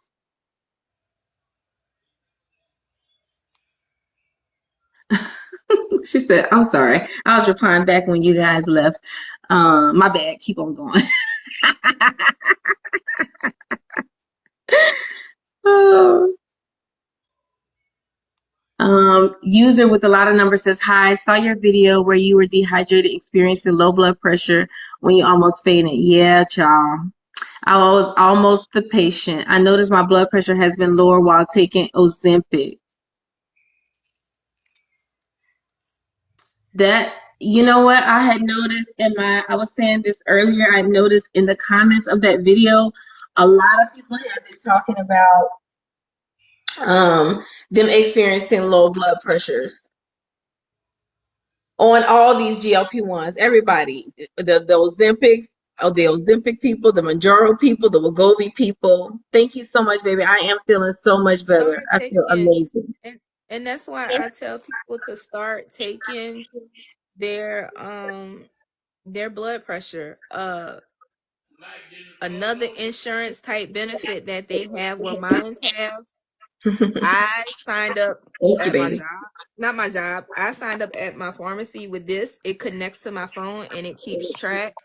And then the care team who handles the blood pressure calls me when stuff is out of whack or whatever. I noticed like my blood pressure drops to like Thank you. extremely low. And when I say extremely low, like to 94 to 68. So when I hit those 2-digit numbers, no, I don't take my medication. I don't. Ms. Bev says, hearing you have to self-advocate has given me courage. Yeah, my love. You have to, knowledge is power. Knowledge is key. And a lot of times, and I see this in healthcare a lot. A lot of people are just unaware, uninformed. They, they don't even know where to start researching. They don't know how to express how they're feeling. They don't know how to express their symptoms. So they go to their doctor's offices, and I've seen this a lot.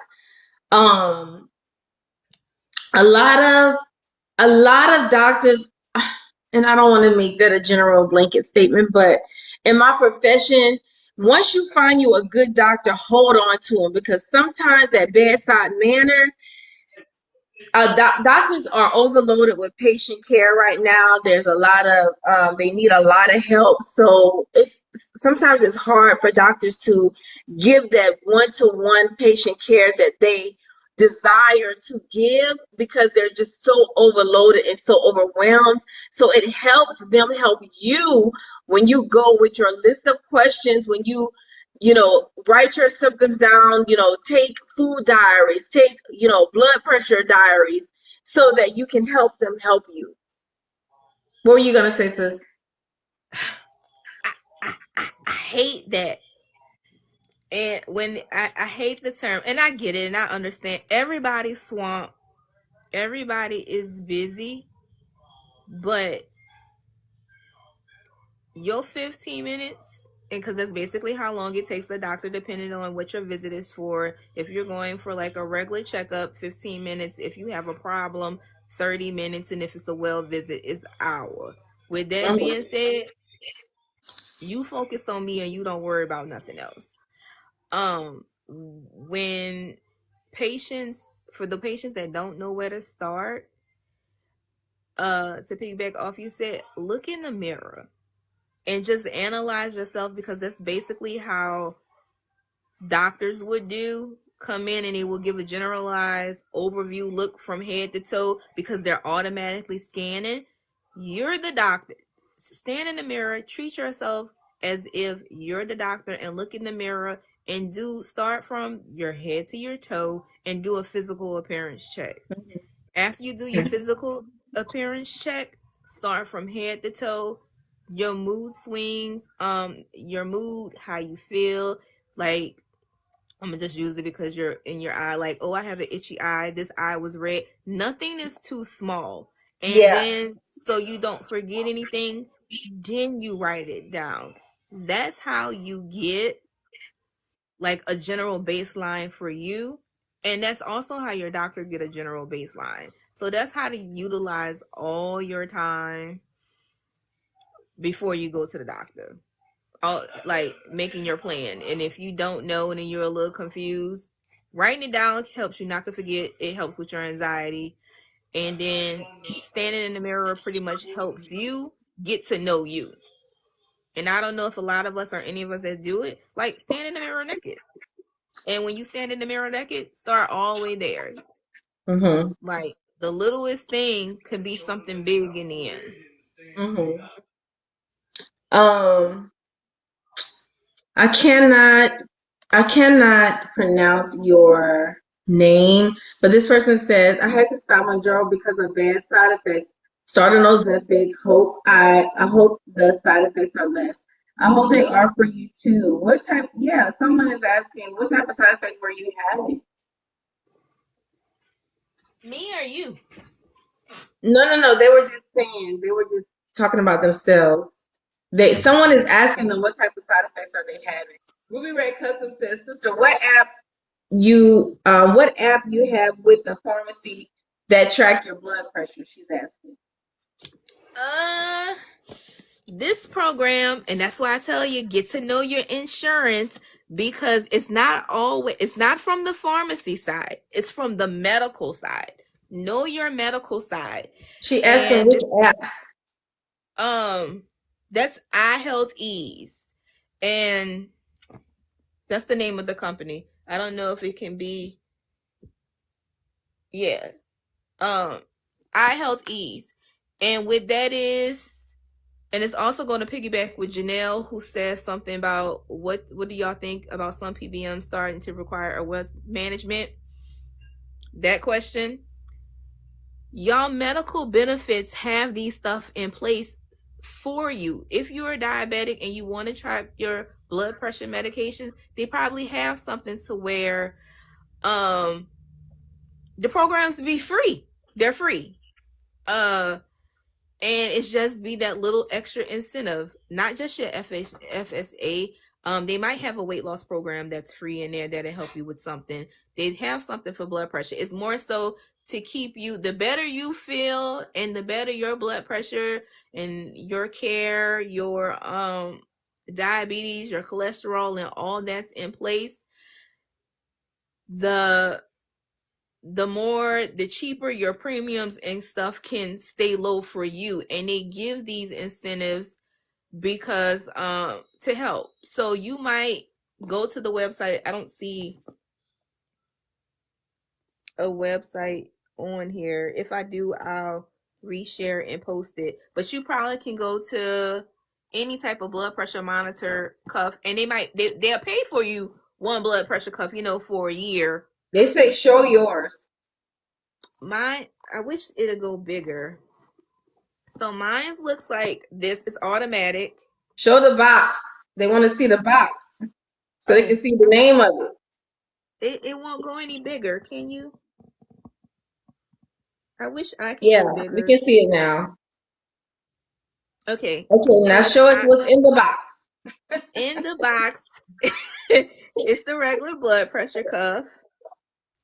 Of course, you see it connects. Wait, am I in the screen? Mm-hmm. Okay, so it connects to my little monitor. And that's just my monitor. Cool. And then I download the little app. And this is what the app looks like. Where did it go? It's the orange. It says the eye health.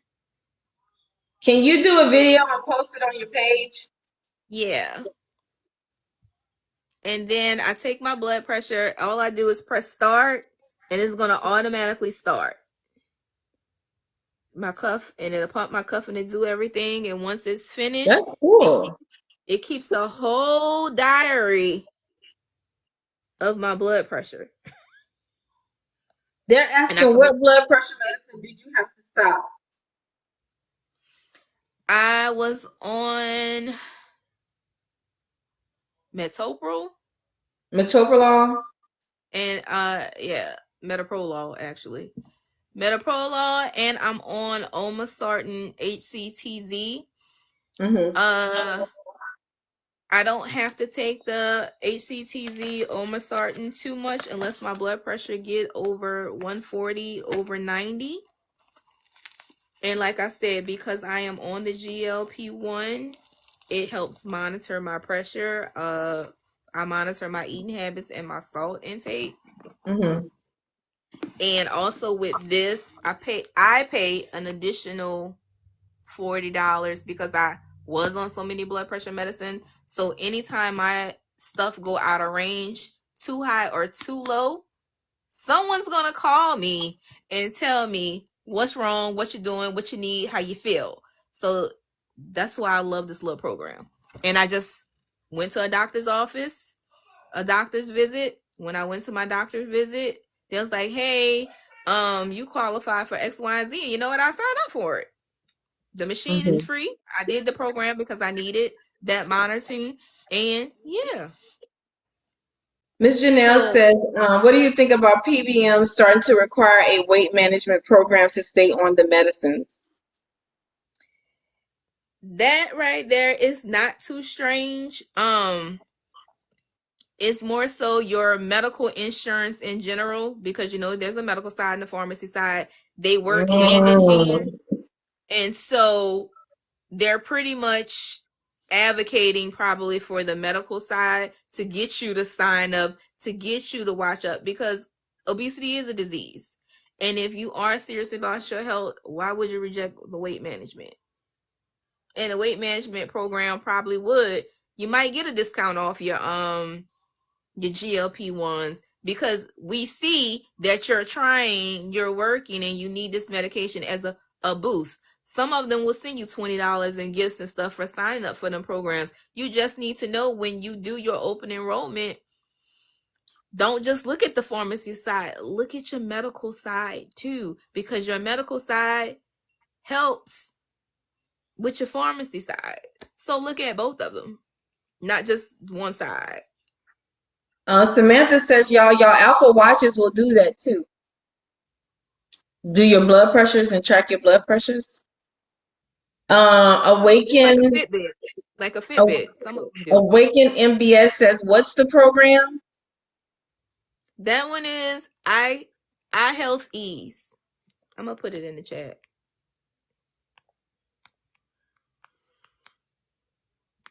And they also send me a weekly, a monthly, a monthly average. Oh, Miss Samantha says she thought you meant that you stopped your shots. She didn't know you were talking about blood pressure medicine. I tried. I tried to stop them. Actually, if I wanted to, I'm doing them weekly because I haven't reached my weight goal. I'm actually like 25 pounds from reaching my goal weight. But being on WEGOVY, if I want to, I normally be off like 7 days before I start again, and that's only because I order late. So I normally be off 7 days. So I give my body resets. I take it for 4 weeks. My body resets a week, and then I restart again. So if I wanted to stop, I probably could go like every other week if I wanted to. But I won't do that until I reach my goal weight. Miss Samantha says, what do I do about low blood pressure if I'm not on blood pressure medicines? So one of the things that we give at the hospital is a medication called midodrine. So that's something that you can talk to your doctor about, safely taking midodrine. Maybe I should type that and put it in the chat, the name of it. Well, no, I'm not going to do that. But midodrine is what we give patients who have low blood pressures, but that are symptomatic. Some people live with low blood pressures and are just fine. But if you are symptomatic, you can ask for midodrine, my love. I know when I give And my research it. Research it before you go to the doctor so that you can see if that's something that you yourself want to be on. Okay. Any other PCOS questions? What symptoms are for low blood pressure? Dizziness, foggy brain, Headache, dry headaches, mouth. Headache, dry mouth. syncopal episodes. If you stand up and you get really dizzy, that's a symptom of low blood pressure.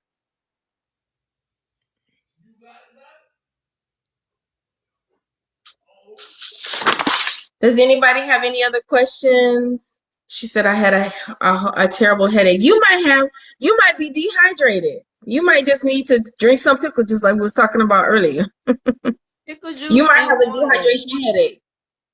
If y'all do that lemon water, lay off that. Don't drink so much lemon water. Lemon is the diuretic. There's no test to diagnose the PCOS, baby. They just treat your symptoms. Now they can do lab work to see what your hormone levels are. Oh, you seeing a GLP-1. Let me tell you what I Okay. get. Give Go me ahead. 1 second because I go annually. Give me 1 second. I'm about to tell you all the tests that are ran outside of getting like your regular blood work done. If you of childbearing age, ask for your FSH, ask for your LSH, ask for your testosterone level. If you are having cramps or whatever, ask them to do a vaginal ultrasound. Okay, so that's what she says. She says they told me transvaginal ultrasound. Now the reason why they're doing the ultrasound is to look at the size of your ovaries, and they're also looking to see if you have cysts on them, babe. Go ahead, sister. What else? If you have your cycle, if you keep track of your cycle, let them know that. If you have any mood swings, let them know that. Ask for your A1C should automatically be in your general blood work, right? Yeah. Yeah, but them the main things I get her to check. Yeah. She says they told me I also have low estrogen levels. So get them to test your testosterone level too. And if they ask you why you want to do that, tell them you got facial hair or you have excessive hair. just in case they give you a little pushback, but they shouldn't.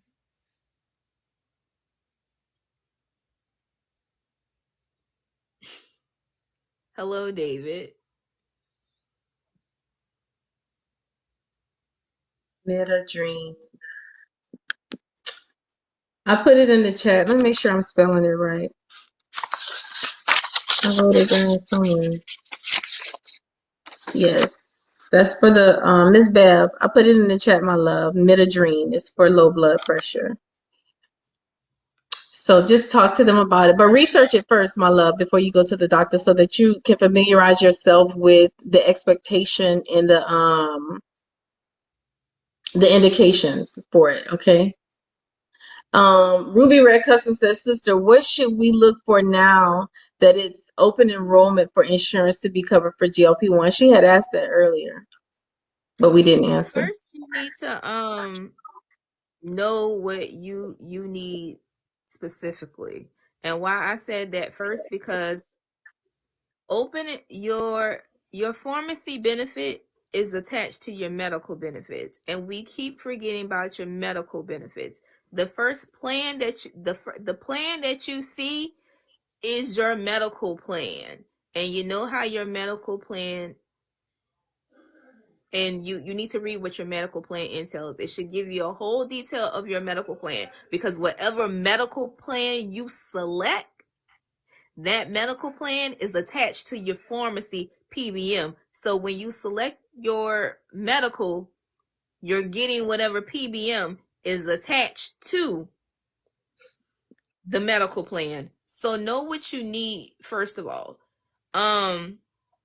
Sometimes when you have open enrollment, once you look through your medical plan, they tell you everything you need to do your medical plan. The next thing, when you go under, it should also tell you like your little incentives, like FHA, SHA, and then it gets down to your pharmacy stuff. And your pharmacy stuff pretty much tells you your deductibles on your medications. Also read if your deductibles are combined, your medical, your pharmacy, or if it's separate. If you're a family, if you're single, those come into place with your numbers. You'll see that before they pull up a formulary, because you don't actually see a formulary when you do your open enrollment benefits. They might have the number to where you can call and you can inquire. So during open enrollment is more so where you can look, review, and inquire. They give you the examples of like you pay for a tier 1 and it be this and this and this after deductible. So we love to focus on pharmacy, but your pharmacy is attached to your medical plan. So if you pick Aetna medical plan, you're taking whatever Aetna pharmacy benefits that's come over there. That's how your PBM is selected. It's not like there's a separate PBM on it. If you take Blue Cross Blue Shield, you're liable to have Express Scripts. If you take, sometimes Aetna has its own. You might take United Healthcare, you're getting United Healthcare PBM. Blue Cross Blue Shield has Med Impact. They have Express Scripts. They have Sure Scripts. They have a lot of medical PBMs under that plan. So you can't pick your PBM. You're picking your medical plan. Do not ignore your medical plan. Listen. And did you I'm sorry, sister. Do you see what love his grace for me said? No. Okay. She says, love his grace for me. She or he, because I can't tell what's in the picture. If you select the medical plan and see the PBM information, how could this insurance change mid-year? That's what I don't like. If I pick a plan, and this is so key, if I pick a plan that I want and that fits my needs, how can you change it mid-year? Because laws are changing and stuff are changing. So we have to go update with the law. Like you say, like case in point, let's just say all this stuff gets covered in December,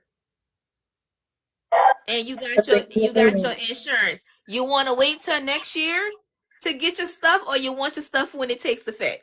Laws and stuff change mid-year. Your premium plans don't change, but stuff happens. WEGOVY is on back order, so they need to have a hurry up and substitute so you don't miss your care. So coming the following month, we're going to update and all this stuff so you can have what you have. That's why stuff's changing, because laws change, the FDA changed, the government, the elected officials taking this off effective immediately. You can't have this drug no more. So you know what's going to happen? They have to do this because they're going to get fined. They can get taxed. They can get sued. That makes sense. That makes sense what you're saying, but at the same time, I agree with Love His Grace for me, because she here she says that's why. Then why are we signing an agreement? Like, why are we sign if it's a contract? Shouldn't you be contractually obligated for that year that I signed it? You know, and where is the clause that lets you off the hook? Technically, when you read the fine print, guess what? It's in there. That subject to change at random notice, it's in there. But do you read it? I know one thing. This year for open enrollment, since all of this is, I'm just getting onto this stuff. Like our stuff changed in March for July. I want to say in February for July. I know next February I'm going to be reading every single. This whole experience has really taught me to be very. Don't you read your car insurance? Don't your car insurance change? I don't read none of that. Look, and I tell people treat this the same way, because it's like we're focusing on the pharmacy part because everybody's on a medication in some shape or form, but your other stuff changes too, like that. You just don't pay attention. Your premiums and stuff go up for your house, for your car, and mid change. Like, okay, we had a major hurricane. Guess what? Effective immediately, you could be on there, you could be dropped, or you can have this. The same rules apply. We don't read the fine print. We pretty much read what's bold letters, and you focus on. But Janelle said, "Summer, you know good and well we don't read that." You know what I'm saying? But I do. But I do, and not because I'm a medical professional. What got me into reading it?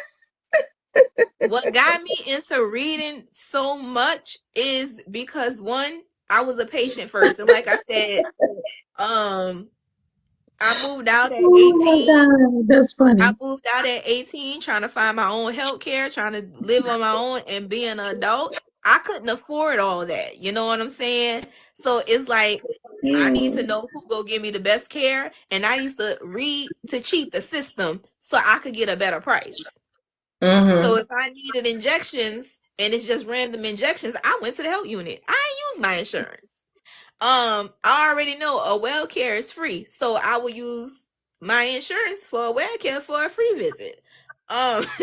That's how I used to get around, even with my car insurance. Like, I'm all for totaling out a car if it have a note, it could float, some type of thing like that, so I can see what it pays. I mean, same thing with your health insurance. Yeah. Break the habit. Break that generational curse of us not reading. She's saying we need to read, Janelle, because, honey, we get screwed. Because what you look on now, the ones who are employed through it, you get one plan and you don't have no choice. That sucks. But there are supplemental plans, or there's other ways you can get around it. For the ones when Obamacare come into effect, and that's because everybody had to have insurance, should have made y'all even want to read the fine print even more, because all free care and some health care ain't even worth it. Ain't even worth it. And I think that's the reason why people don't read their medical plans, because it's like, it don't matter what the plan has. If I still got to pay when I get to the doctor's office, I'm still getting all these astronomical doctor's bills. The medication is high and this and that. Girl, people be But just trying to you live. do, but if you have to pay it and you do, and you do, that's why you should read. So you Our know how far healthcare to push. sucks. That's so you read so you know how to manipulate the system like they manipulate. It sucks, but Yeah.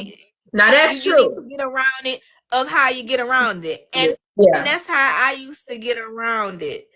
Um I used to make sure if I got sick, and well, I'm in Louisiana. Louisiana have like those little pop up and those little health units that did whatever and took 15. Depending on what the situation was, I went where I could afford. But I had my little healthcare insurance, and unfortunately, I used to have to get the cheapest one because that's all I could afford. But sometimes cheaper is not better because guess what? It's Right. $35 to see your primary. It's $80 to see your OB. Guess what? My OB ain't see me tell it was well visit. But if you read the fine print, you can see some insurances. You can see your OB, women, because of a well visit, and you can see your primary care for a well visit too. You wouldn't know that unless you read that to manipulate the system. Yeah. Like that's how Yeah. you go. You need all your medications refill. You only got to see them once.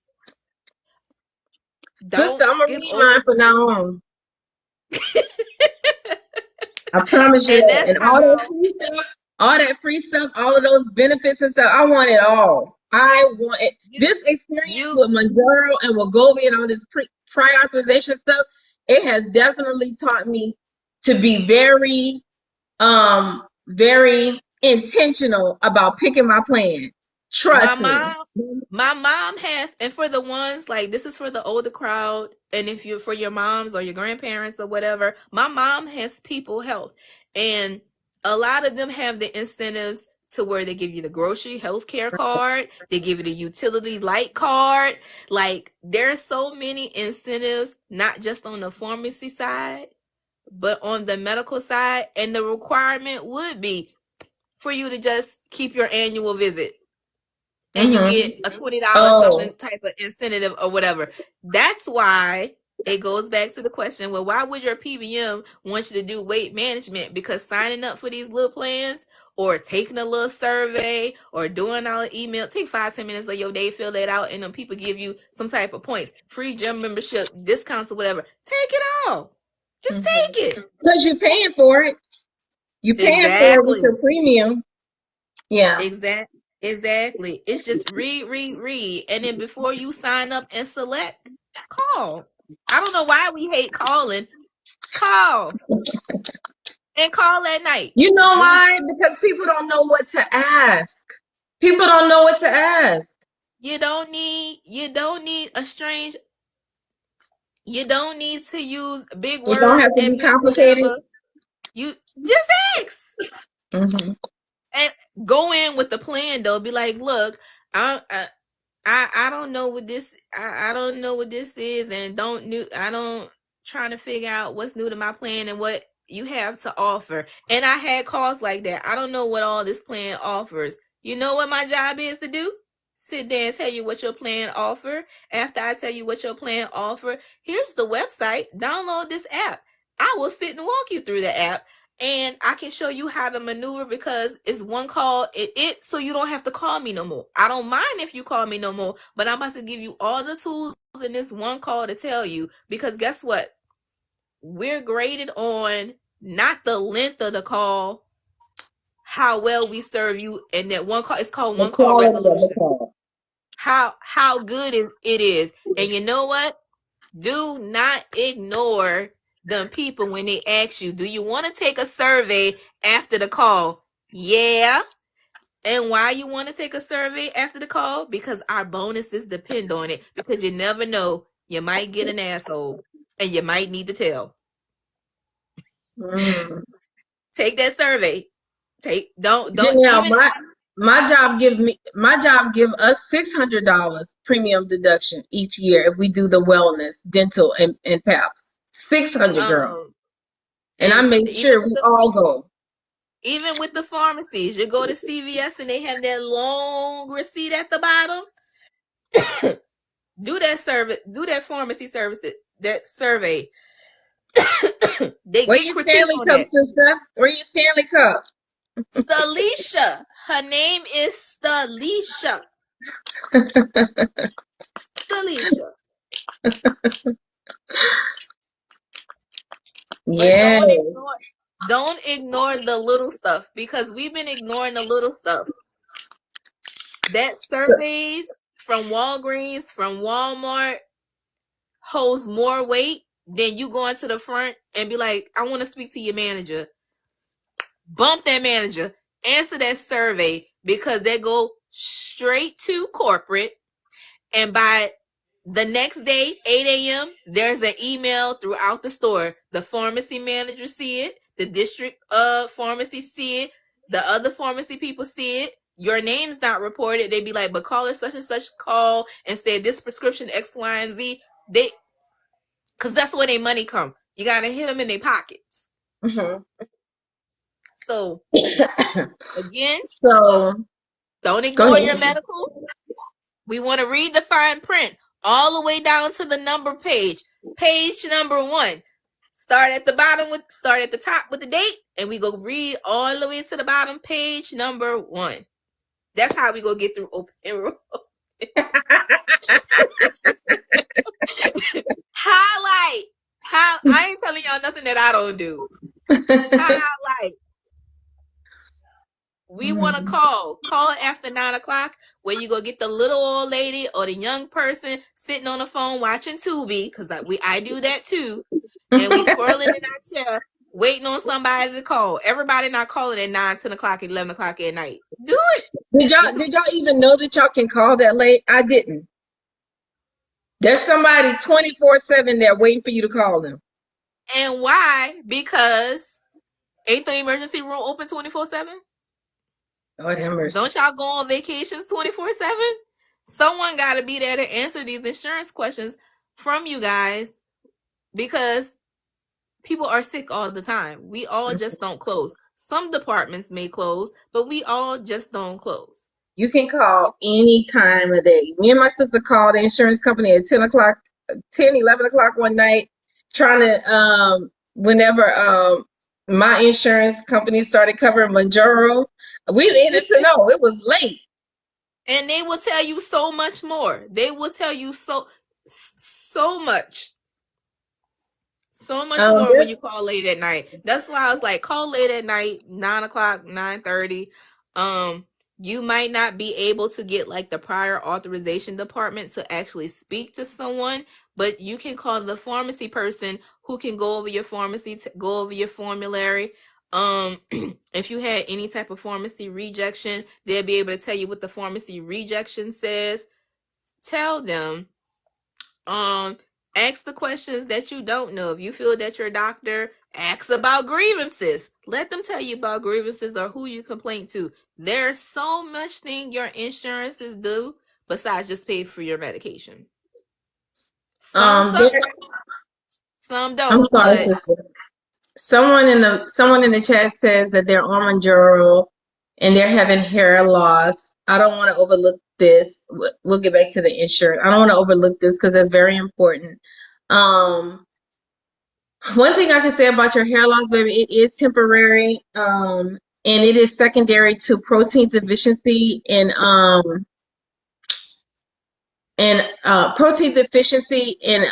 extreme rapid weight loss. So your hair is going to grow back. It is temporary. You can take vitamins that have biotin in it that will help you. You don't need to take minoxidil or anything like that, because it's not male pattern baldness that you're experiencing. You're just experiencing a shift in your hormone levels on this medication, and it is temporary. So your hair is going to grow back once you correct your protein issues. Okay. All right. Sorry about that. Laura says, yes, I called CVS at 10 o'clock and got the best information.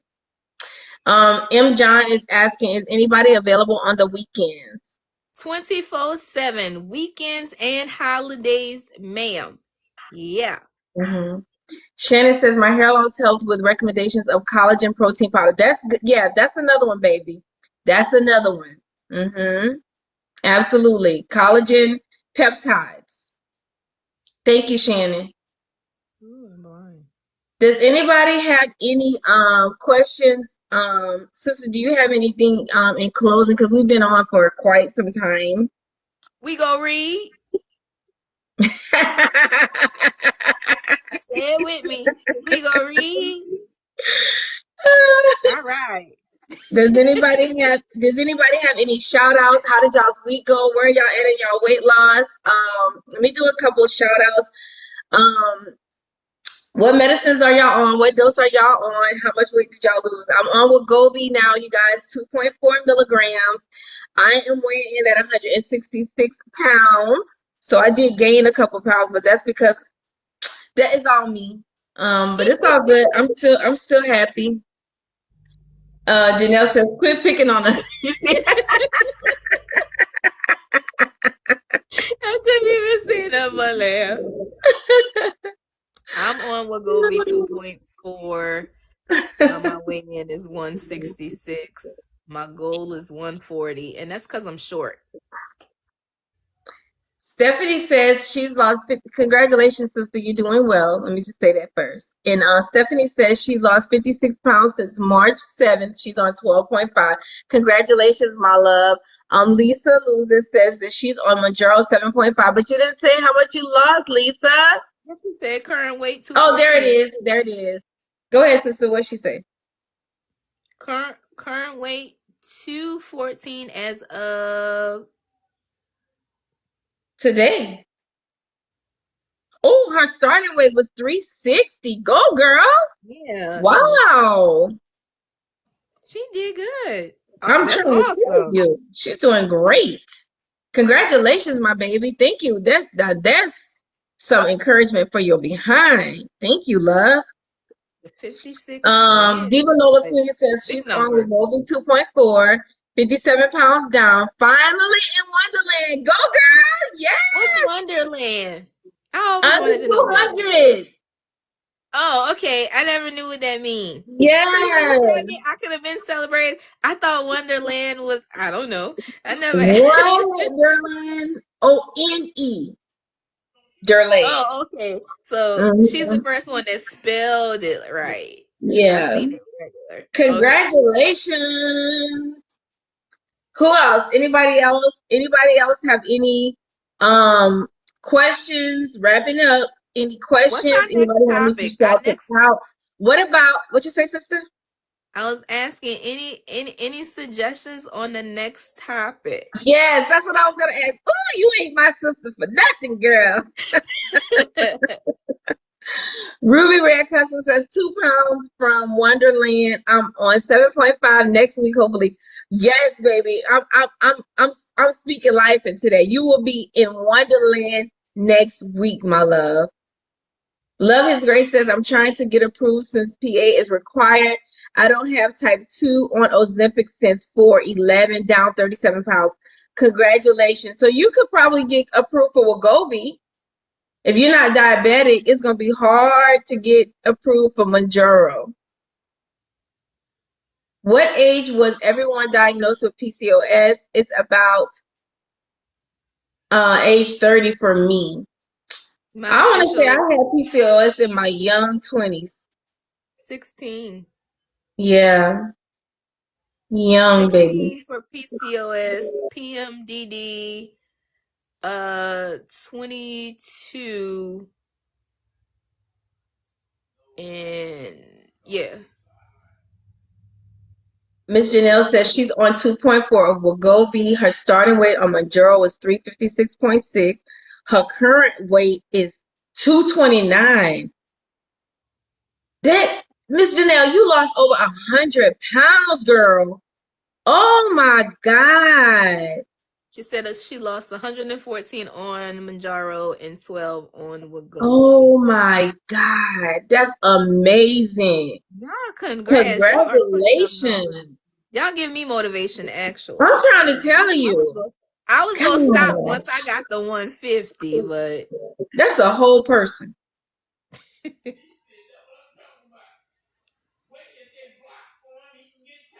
Is he watching the game? That's my you dad. can hear that. Yeah. Shannon says, I know I had all the symptoms, but nobody put the puzzle pieces together for me. Ain't that something, baby? I know. I know. What about what do y'all want to learn in the next? What do y'all want to talk about in the next live?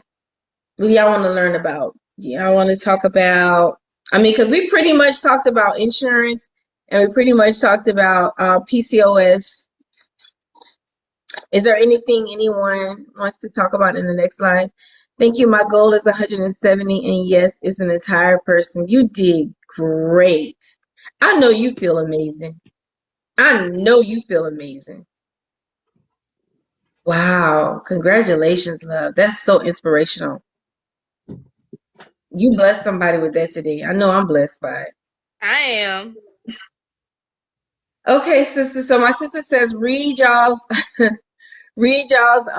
formularies, the read y'all's dates. insurance policy, be intentional about picking your insurance plans, medical and pharmacy moving forward.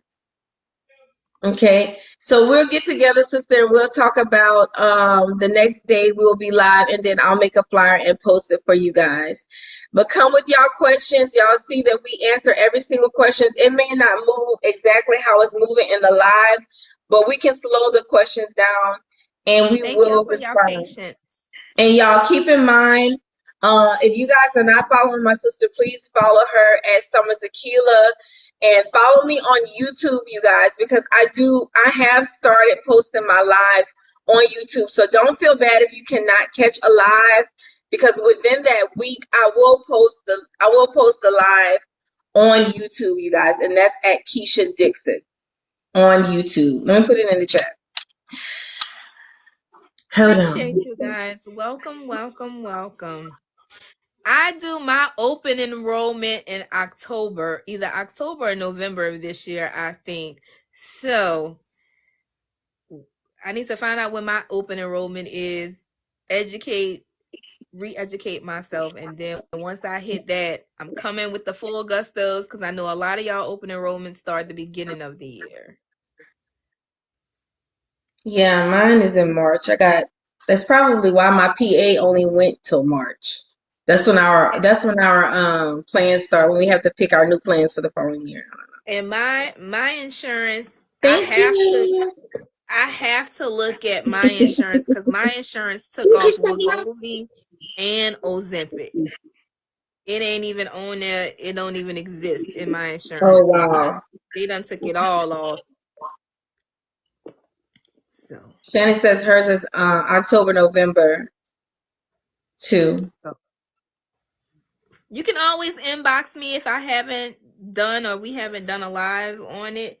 Y'all can inbox me y'all pharmacy and stuff questions, or any questions in general. I advocate for PCOS. I advocate for helping people with their pharmacy questions. I counsel. I do it all. Y'all can She walks you inbox. through your prior authorizations. If you have prior authorizations, she'll help you with your prior authorizations. And yeah. Yeah, Ms. Bev says hoping these meds will come more available this year. Ms. Bev, I've been following Nova Nordis and Eli Lilly, all of the news. I've been listening to all of their earnest calls. I know Eli Lilly have a luncheon coming up where they're going to be talking about the new name for MOUNJARO, because they are rebranding MOUNJARO for obesity once the FDA approves it.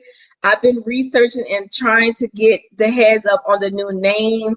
There's a lot of speculations on names. I tried to go through the trade, through trademarking, to see the names that they have been trademarking. They have several names that Eli Lilly is trademarking right now, so it's hard to pinpoint. So we'll see. But trust me, with anything that I learn, I post it on my page. So just follow my content My love, Before we go, news, news, news that has been broadcasted. I post the news broadcasting. I post paper articles and everything. So okay, I'm about to give y'all a little tip. Go to Google. In Google, you will put FDA drug shortage list. The first thing will pop up. It will says drug shortages. You will press that button. You have the ability to search the FDA list. Type in whatever drug you're looking for. It'll give you when it's went on shortage, and it also give you a date that says revise when it starts to come back. FYI, this is what we use.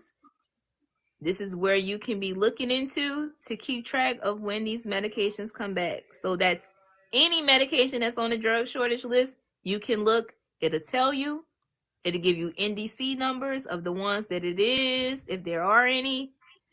So use this as a tool to keep track of any medications that y'all feel are on drug shortage lists. Last time I checked, WEGOVY and Ozempic are on this. So keep that in your inbox, keep that in your mental, so you can look for yourself. That's like, I'm gonna give you the tools. Look for yourself. That's how you look for yourself, and you know that it's on short in pharmacies, and people ain't just lying to you and telling you it's on back order. Public information, public knowledge. You can have that. Okay, my loves. Well, you guys go out and enjoy y'all Saturday. I'm going to a Astros game today. I'm so excited. My very first Astro game this season. So, and listen, by the way, I worked last night and I still came on to chit chat with y'all, and I had fun. I think I did good. I'm getting sleepy now, and that's probably why my eyes are bothering me. It's like my eyes don't have nothing left to give. So thank you guys so much for attending the live. I appreciate all of the engagement. I appreciate all the gifts. Although y'all don't have to give, that's very sweet of y'all. But make sure you guys are following me. Make sure that you stay attached to my page, because I'm always, even though I do comical stuff, y'all, I do try to primarily educate. That's really the main purpose of my platform, is to educate. And then on my YouTube channel, I post a video every single week that's more long form. So please go and follow me on YouTube, you guys. Thank you, Diva. Thank you so much. And I will see you guys in the next live. Love you guys. Bye. Miss Janelle, thank you so much for engaging. You were awesome today.